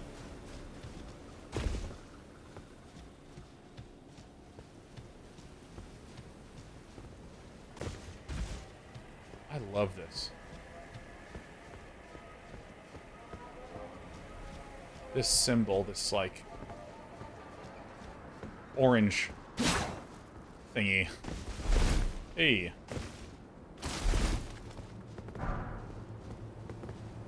Alright, shall we? Shall we really? I think I actually have been up here. Played Blasphemous? Yeah, I played Blasphemous. I actually bounced on it. I wasn't a particularly large fan of the combat, although the exploration started to really pick up the deeper I got into the game. Got to that Great Bell area. Actually, I have myself streaming it. It kind of had a number of situations where I was like, ooh, what's this? Ooh, I want to, like, figure out what's over here. Oh, how exciting. And then when I went there, like, literally, I was like, oh, literally nothing noteworthy is here. Oh. And I had a lot of moments like that consecutively, and I was sort of like, oh, darn. James Hand says, do you have any interest in the upcoming Thymesia or Lies of P? I don't know what those are, but Lies of P is hilarious. That is the funniest name of anything I've ever heard. Like, you know what? It actually sounds like they wanted to name the game Lies of Piss, which is like an incredible name for a neo-noir that just didn't get the tone right. In this dirty city, lies of piss reek the air.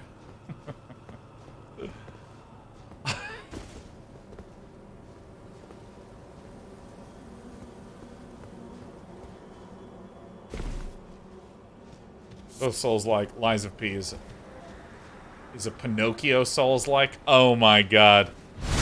The name is Pinocchio. I spend most of the day covered in my own piss. Lies of P.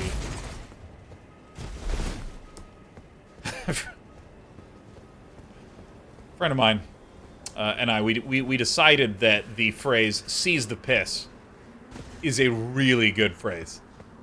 That is undeniably, objectively hilarious. That's... God, how should you describe it? It's the...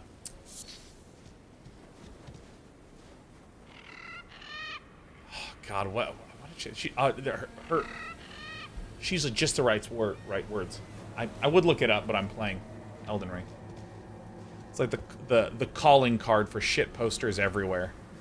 Seize the piss, and then you, like... Control V or copy pasta. Cathedral of Dragon Communion? No. We made it. We made it. Did we? Did we make it? Ancient Dragon's Big Cookbook. Touch. Alright, Valrun. I wish to make an incredible journey to the Pope. Let us learn together. Good job, me. +7. There it is.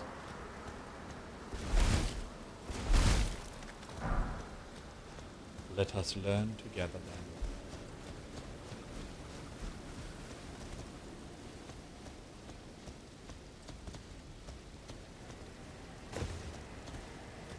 Church of Dragon Communion. I mean, as we saw with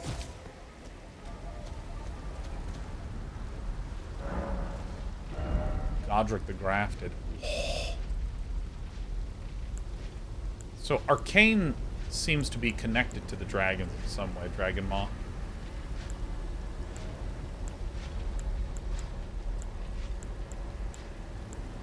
I literally just spend dragon hearts to get this.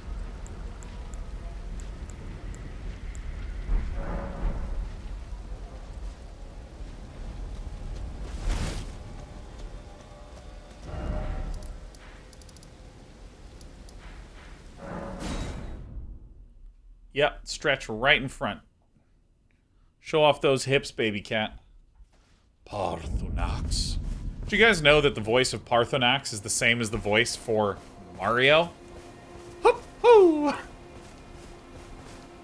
I'm in the wrong spot. No, I'm not. There's my turtle. Isn't that insane? Greetings. What fake news? No way. That's right. Incantations, please. Wait. Wait, I did buy the spell, didn't I? I did buy the spell, did I not? Oh, I'm an idiot. That's not what you were talking about the entire time, Velrun. Let us slay a dragon. Bookcouch Man says, hey, I usually watch on the YouTubes, but wanted to say thank you for the awesome series. It's been a joy to watch. Big fan of you since the LSC2 days. Oh! Glad to have you stopping by from the YouTubes to our little locale.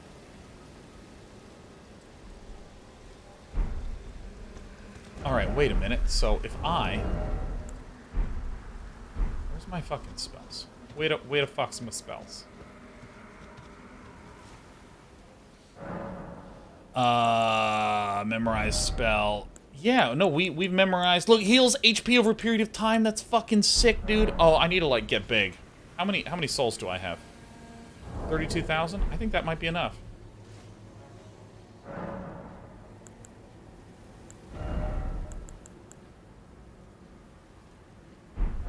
Let's crack some Golden Rune 1, huh?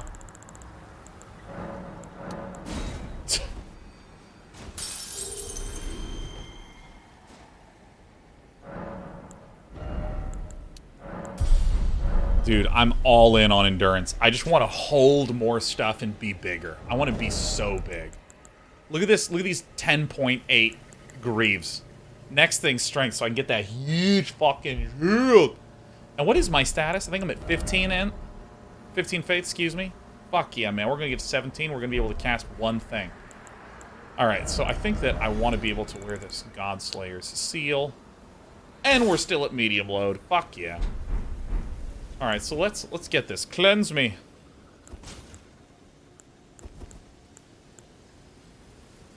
Alright, so let's figure out what on earth in the fuck these spells do. Grant me strength, O flame. Memorize spells. What do you? Oh yeah, we have Whirl of Flame. Flings numerous sharp rocks. Wow, you really have to have a lot of faith for that one. Releases poison mist from the caster. I don't want that there ever. Heals HP, raises physical and fire affinity. Ah.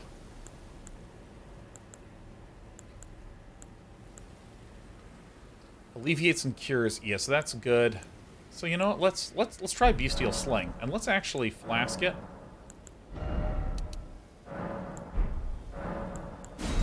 I have no idea.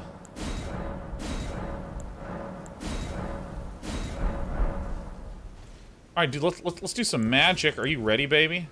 All right. I know what Flame Cleanse Me does. All right. So like this. Oh shit, that's the wrong one. Oh shit. Fucking sick. All right. Oh, let's do this. Really, really cool. Okay.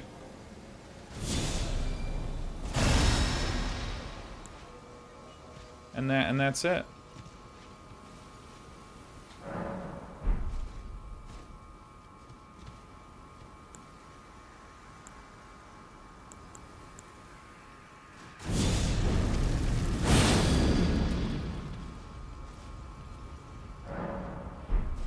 Dude, I have particles just fucking flying off me at every step.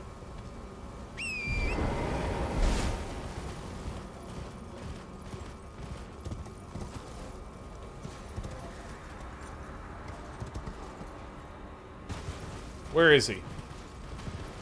Where is he?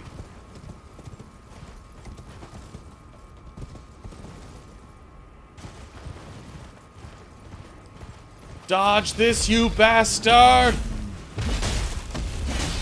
Holy shit, this guy has some fucking health. What the fuck?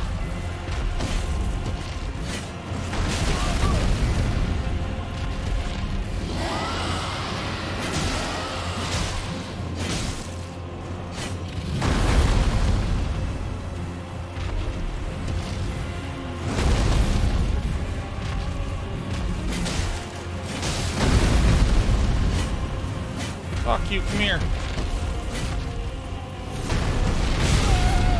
Alright, I'll have a drink.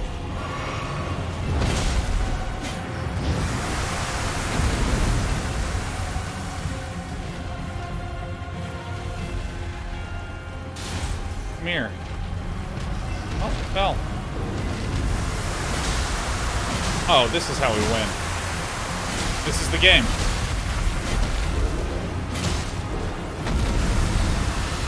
Holy shit, this guy's so glitched. Excellent.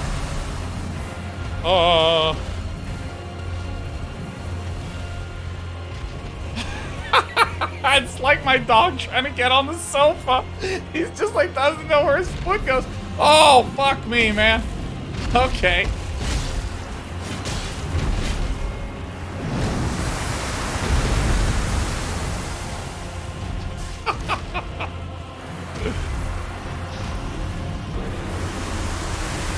I hate your knees. I hate your knees. I hate your knees. I hate your knees.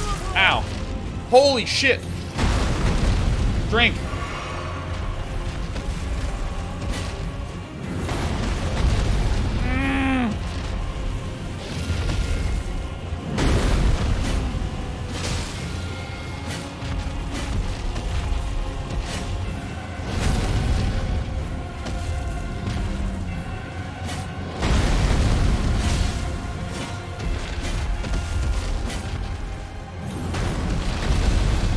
Get there.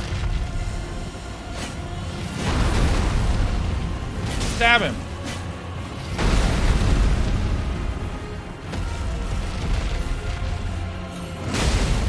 That is not...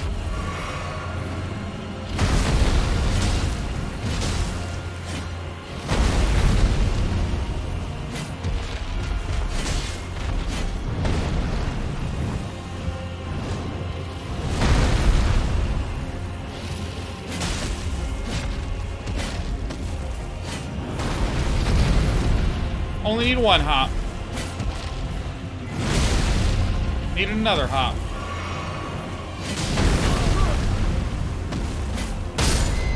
My horse! Otto! Yes! Why would you ever want me to... Oh. Is there a way to make it never ask me that again?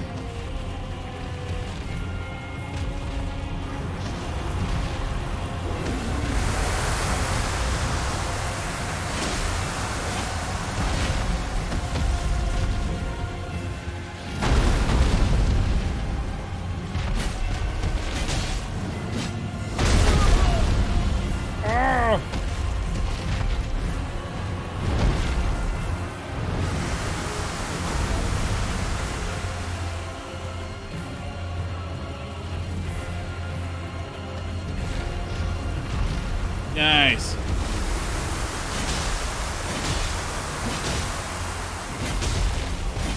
Deal 3,000 damage. Jump, jump!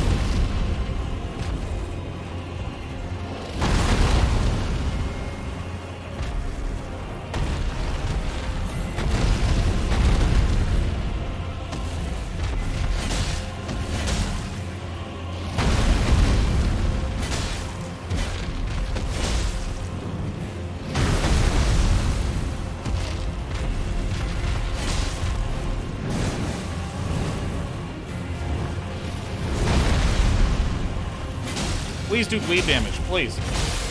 Thank you. It really is that easy. You just ask. Ow.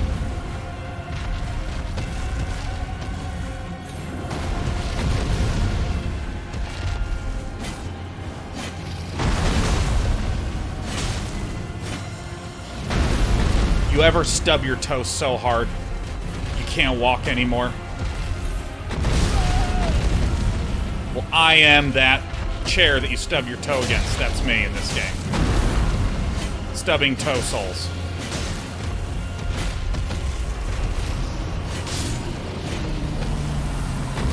Oh, yeah. Grenemifeld. 38,000?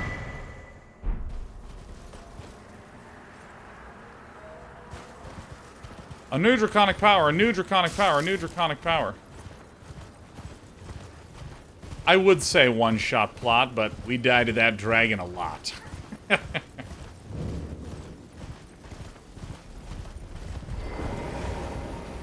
Leveling up.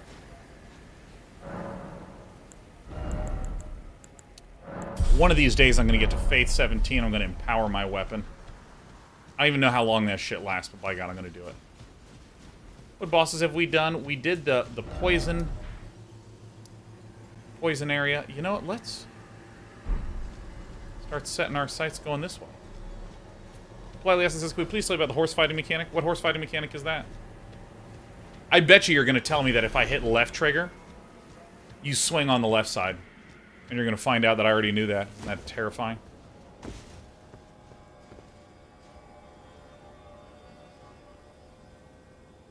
Maybe we'll do the swamp last here. You have 2 lances in the rot area? Yeah, 2-shot that shit. Hey, you guys want to see something crazy? Alright, so look at this. Left trigger. Alright, left trigger. There's gonna be right trigger. Is this? Here's left trigger.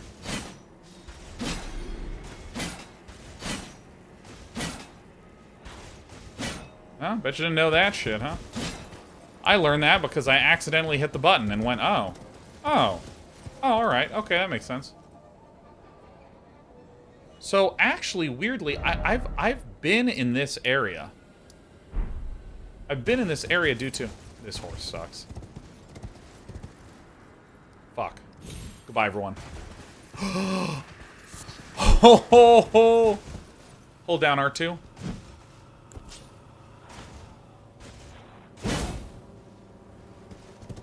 Is that it? You guys wish you weren't cowards like me.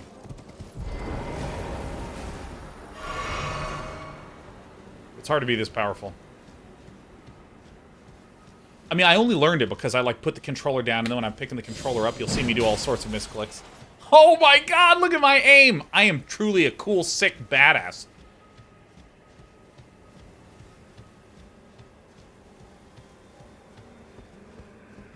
That's right, we have the healing spell. Trade again.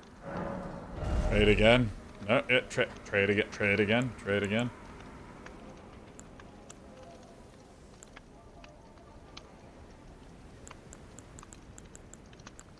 Gravity's advantage.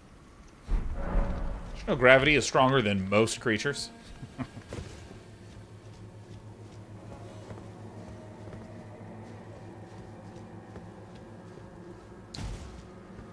Again, for any of you who don't know the equation, fall damage in this game is computed entirely by gut feel. They have a designer play through the game, jump off, and go, yeah, I should probably fucking kill you.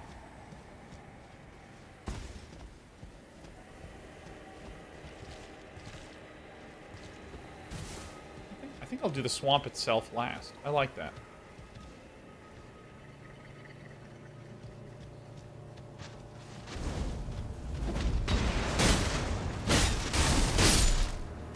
I love this feeling of being like, oh, we're going to be up against some of those Gatling gun bastards from Raya Lucaria.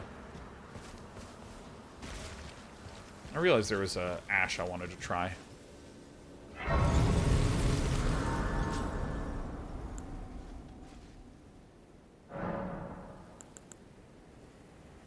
want to do this. So there is this.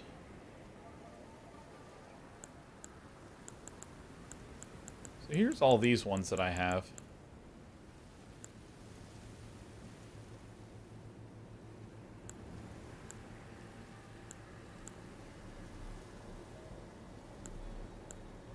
Chilling Mist. Yeah, I mean, I really like the one we have, the Spectral Lance. I think it's really, really, really, really good. So how do we want to do this? Alright. Set sail for fail.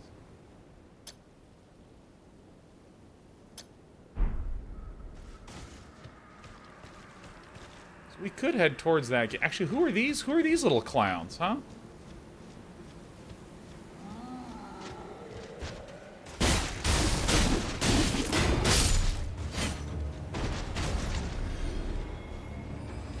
Oh my god.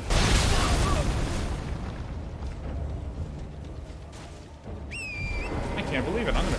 Let's run.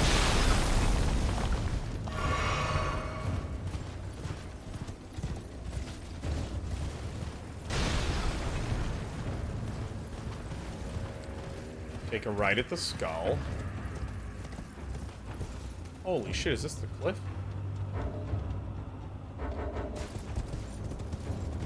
Alright. I wonder if I can even get up.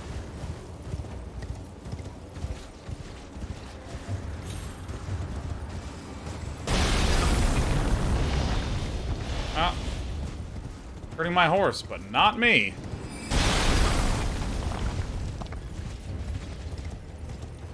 For I am a robust horse rider. Oh, they really made sure that you can't crawl up this fucking thing, huh?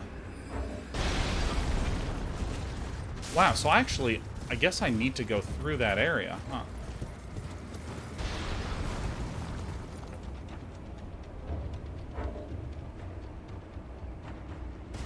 God, this architecture is so fascinating, how they cut you off of shit.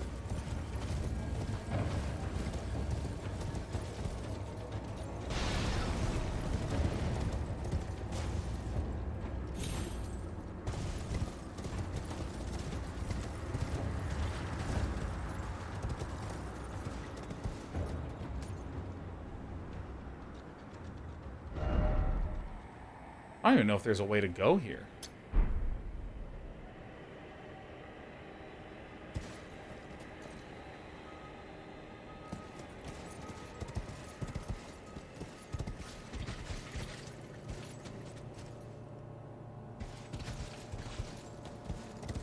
Huh. Maybe you actually can't get down here? I mean, these are some nice looking ruins to kind of waltz through, huh?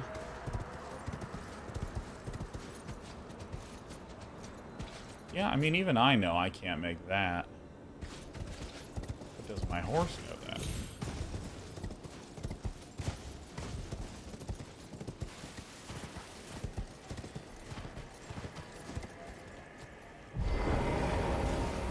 Look at this little guy.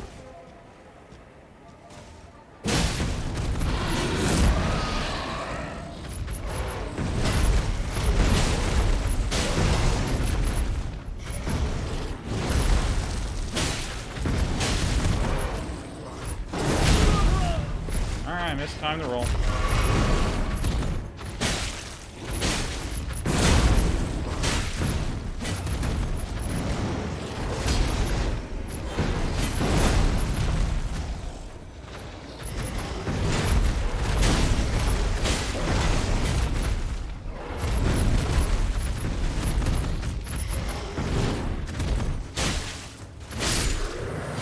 Nice.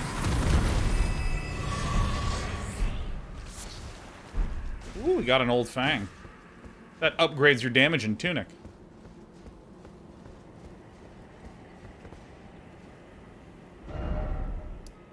Yeah, so, really, there's just a giant cliff, like, here.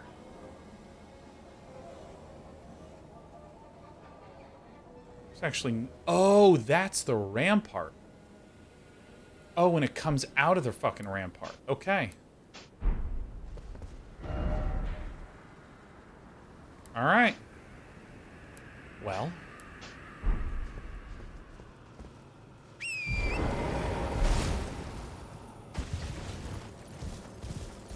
Yeah, dude, Motostrolin says, I remember you were excited to reach the map in northeastern Caelid like a week ago. Yeah, yeah. Now, another alternative way is I can actually go to the Celia Crystal Tunnel and come down this way and enter from this side.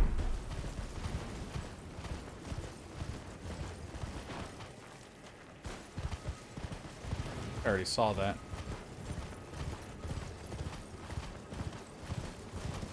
It's gonna be so insane if I can get up there.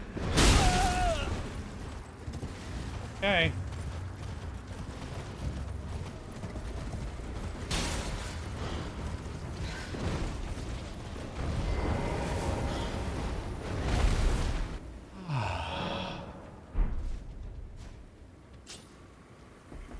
Rathic says, I subbed when I got hired at my current job. It just dawned on me that was almost 7 years ago. What the fuck is time? Right? Time is such... Time can be some fucking bullshit. Straight up, man.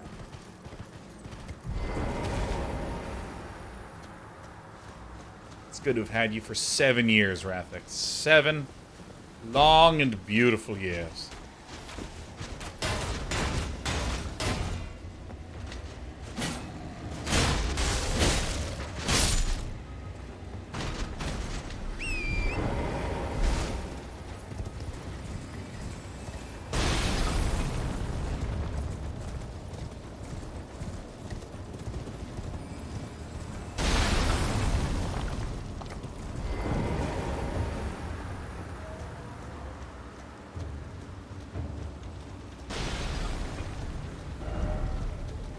Say? Stop by the shack. What? What?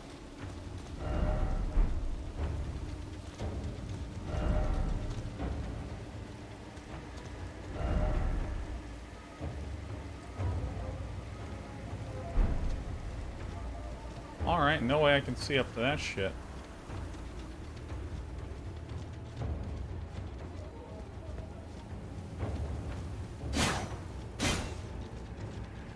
Huh.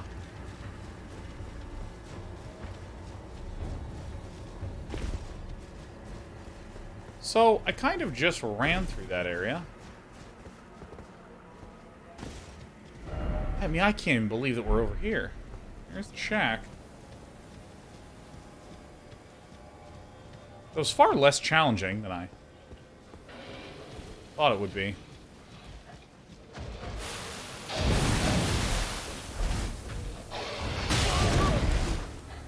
Give me a fucking break.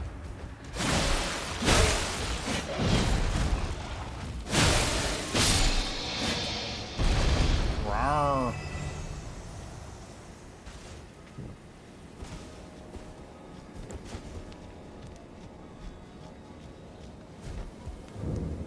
Oh, a pleasure to see you. Hey, it's Gowry. What up, Gowry? I'd hoped to ask a favor when one of your ilk came along. Oh, do we have so many to start quick? Tarnished, able to cross the scarlet swamp of Aeonia. Don't fret. I'll provide fine recompense. Should you accept, I will teach you the secret of Celia, the town you see there.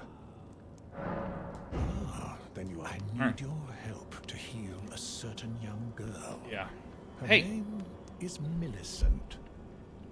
You will find her beyond Celia, resting at the church atop the cliff, stricken by the rotting sickness. Alright. The rotting sickness that when the Erd Tree flourished, even the demigods could not stave off its effects, despite their nigh godhood. But Millicent's suffering can be ameliorated. For this, you are to find a certain needle. Seek the deep scarlet swamp of Aeonia outside Celia's bounds. The needle, made from unalloyed gold, is lost somewhere there. A needle in a swamp stack? Alright, so...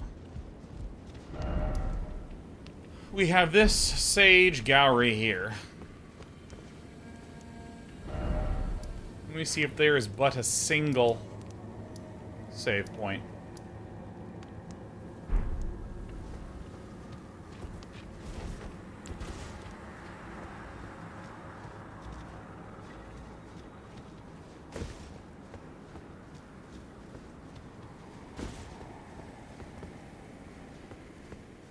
Alright, good thing we took this little journey here. So much light gets refracted. It's like harder for me to see. I think I agree with that assessment. Oh! I can't believe that we are back here 80 hours later.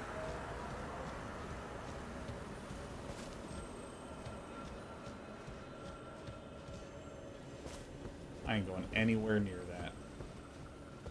How are the eyes? They're great, James Hand. Amazing eyes.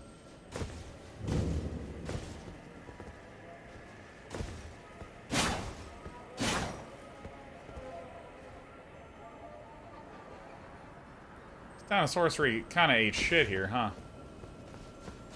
Yeah, my eye strain is cured! Politely asking says, you not actually talking to NPCs till they repeat stuff. Actually makes me anxious. Oh yeah, dude, let me tell you. If you've watched any of my Souls playthroughs, I am not a quest completer. Like, even a little bit. I'm pretty bad about that shit, man. It's hilarious. I just put mental notes of like, alright. I have Needle Boy, I have Blade that I need to meet to go find a place called Norcon or Nokron. Or the Necrons from Warhammer, one of those.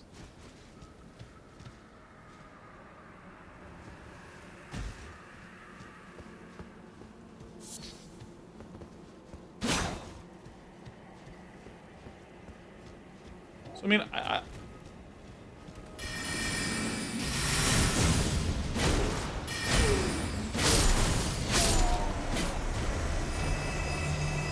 Ah, yes, these bastards.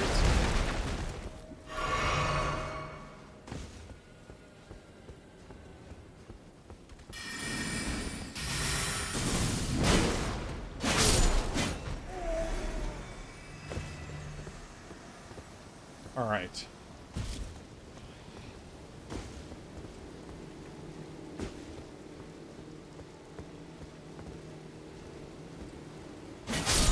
I'm so big.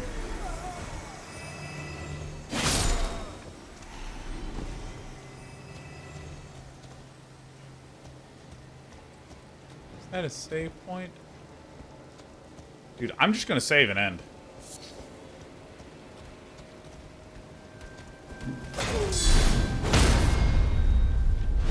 I got the ears.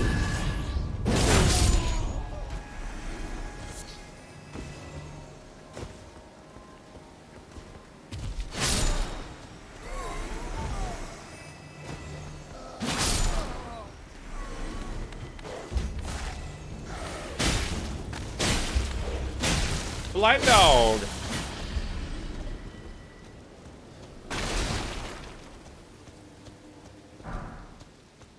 Yeah, I kind of consider the idea of NPCs repeating themselves endlessly to be kind of a conceit of just games in general.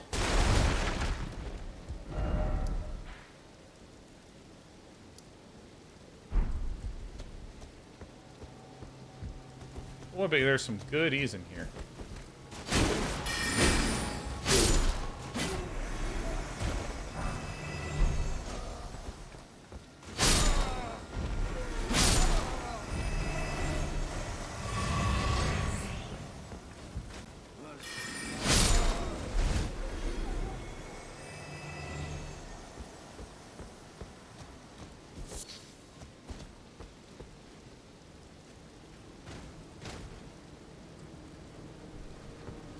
Huh.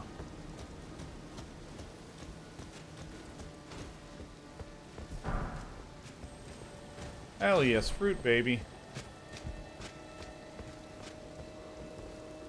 Invisible guys. Perfect. Love this design.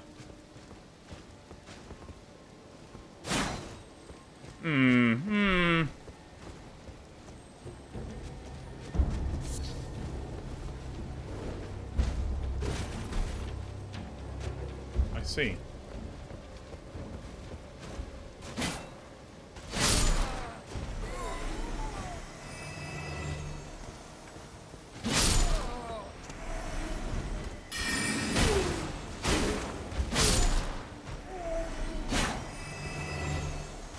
Stab.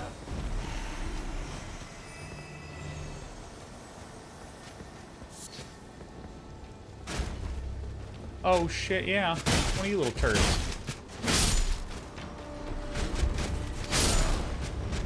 Dude, I am so strong. Like, I have been a little bit clowny with my builds.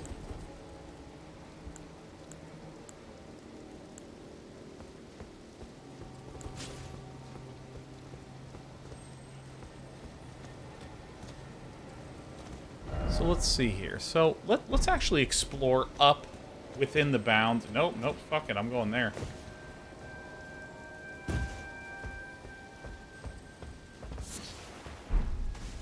Poison bloom. Alright, so let's... Dude, let's do it.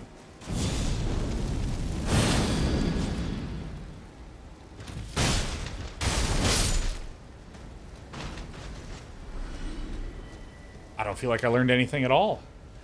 Let's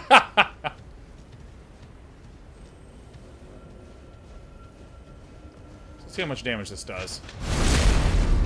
774. And then when I'm doing stabs, it's 214. Oh, I'm two-shotting. I mean, no lie, that's pretty sick.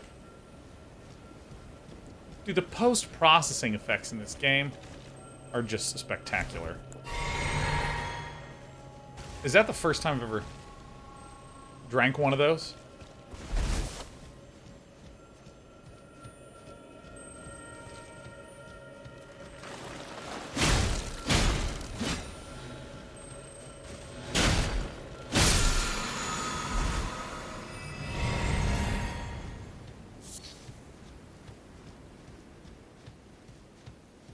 So that direction is... This is into the swamp. Got it. So this ruin edge should be my marker. I love this. How many hours on this Elden Ring run? Oh, are you back or are you just new?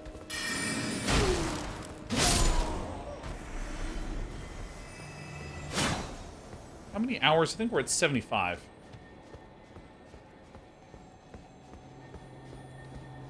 Gotcha.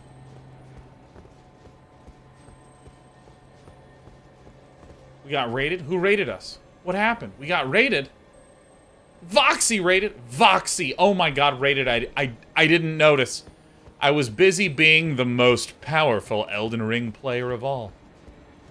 Well, hey everyone from Voxy's channel. My name's Sean. Normally I play a pretty good amount of Magic, but I don't know if you've heard of Elden Ring, but this is the game. This is the game that I am all about right now. I'm just gonna put my stuff away here. I feel like the mist in the air refracts enough that it's hard to see. Oh, chance. Normally I play a pretty good amount of Magic. I like a good bit of Standard. Not Alchemy, just Standard.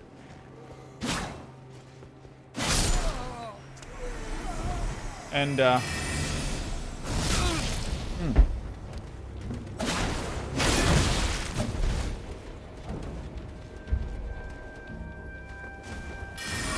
I'll tell you at any time but right now.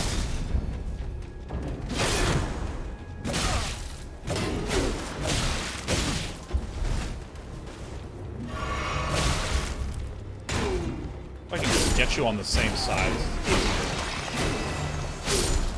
Yeah, but normally I play a lot of Magic, a lot of strategy games, a lot of card games, a lot of indie games. But ever since Elden Ring came out, that's like all I have done. Oh my god! I'll also do some Dota 2 every now and again. Play that more off-stream lately, though, but not for any particular reason. That just happens to be the way that I have been. And right now, we just got to Celia. This absolutely beautiful town. Way off in Caelid / hell.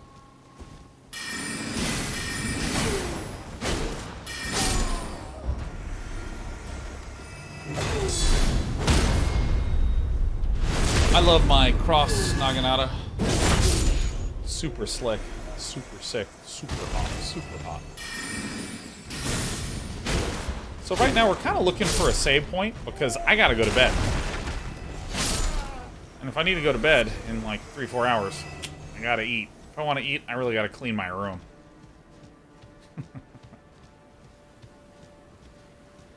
Maw pauses. What's the official term for that after a block counterattack? It is called a guard counter.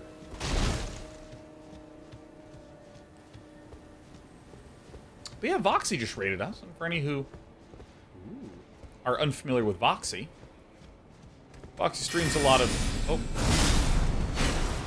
streams a lot of Magic, a lot of drafts. Into Voxy when I'm not live.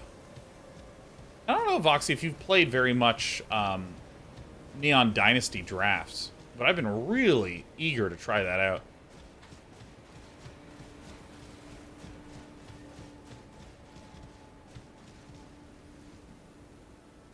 Oh, I see. So this is how to go to the roofed paths. So here is facing up more towards the Celia Crystal Tunnel.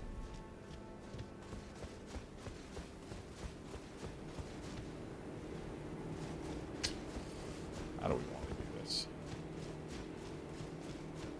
Well, I mean, I definitely want the golden sets. A nice little mystery. That I think shall be solved when I start climbing around.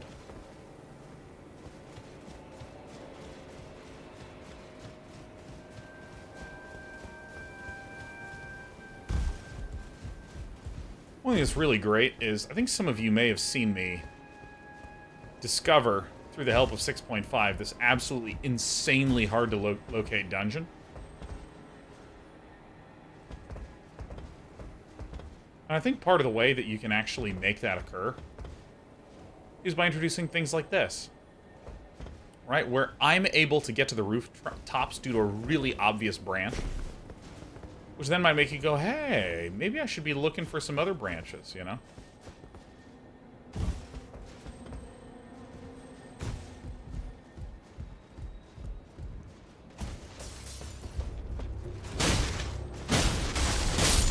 This guy was just like playing on his DS.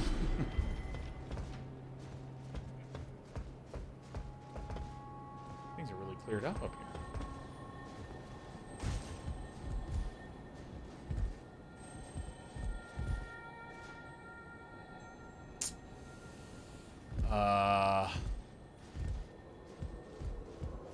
Is this just another way to walk up? Okay. Hey, I don't know if we're gonna get to that save anytime soon.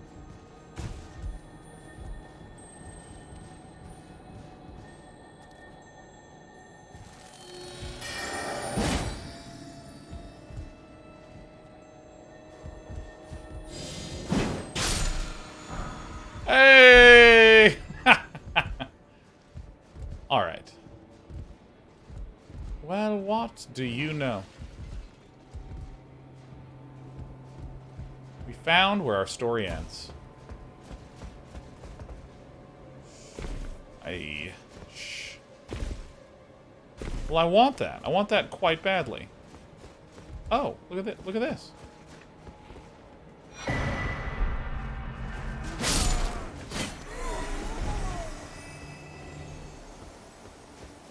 This place is beautiful when the mist lifts.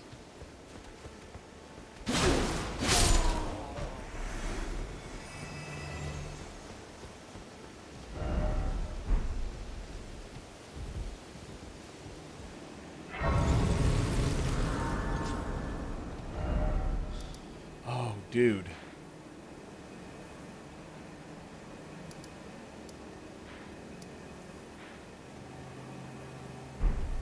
Oh, man. Swamp of Aeonia. Fucking sick. Alright, we have lots to explore. Lots and lots to explore. And we will be doing that tomorrow at 1 p.m. Pacific.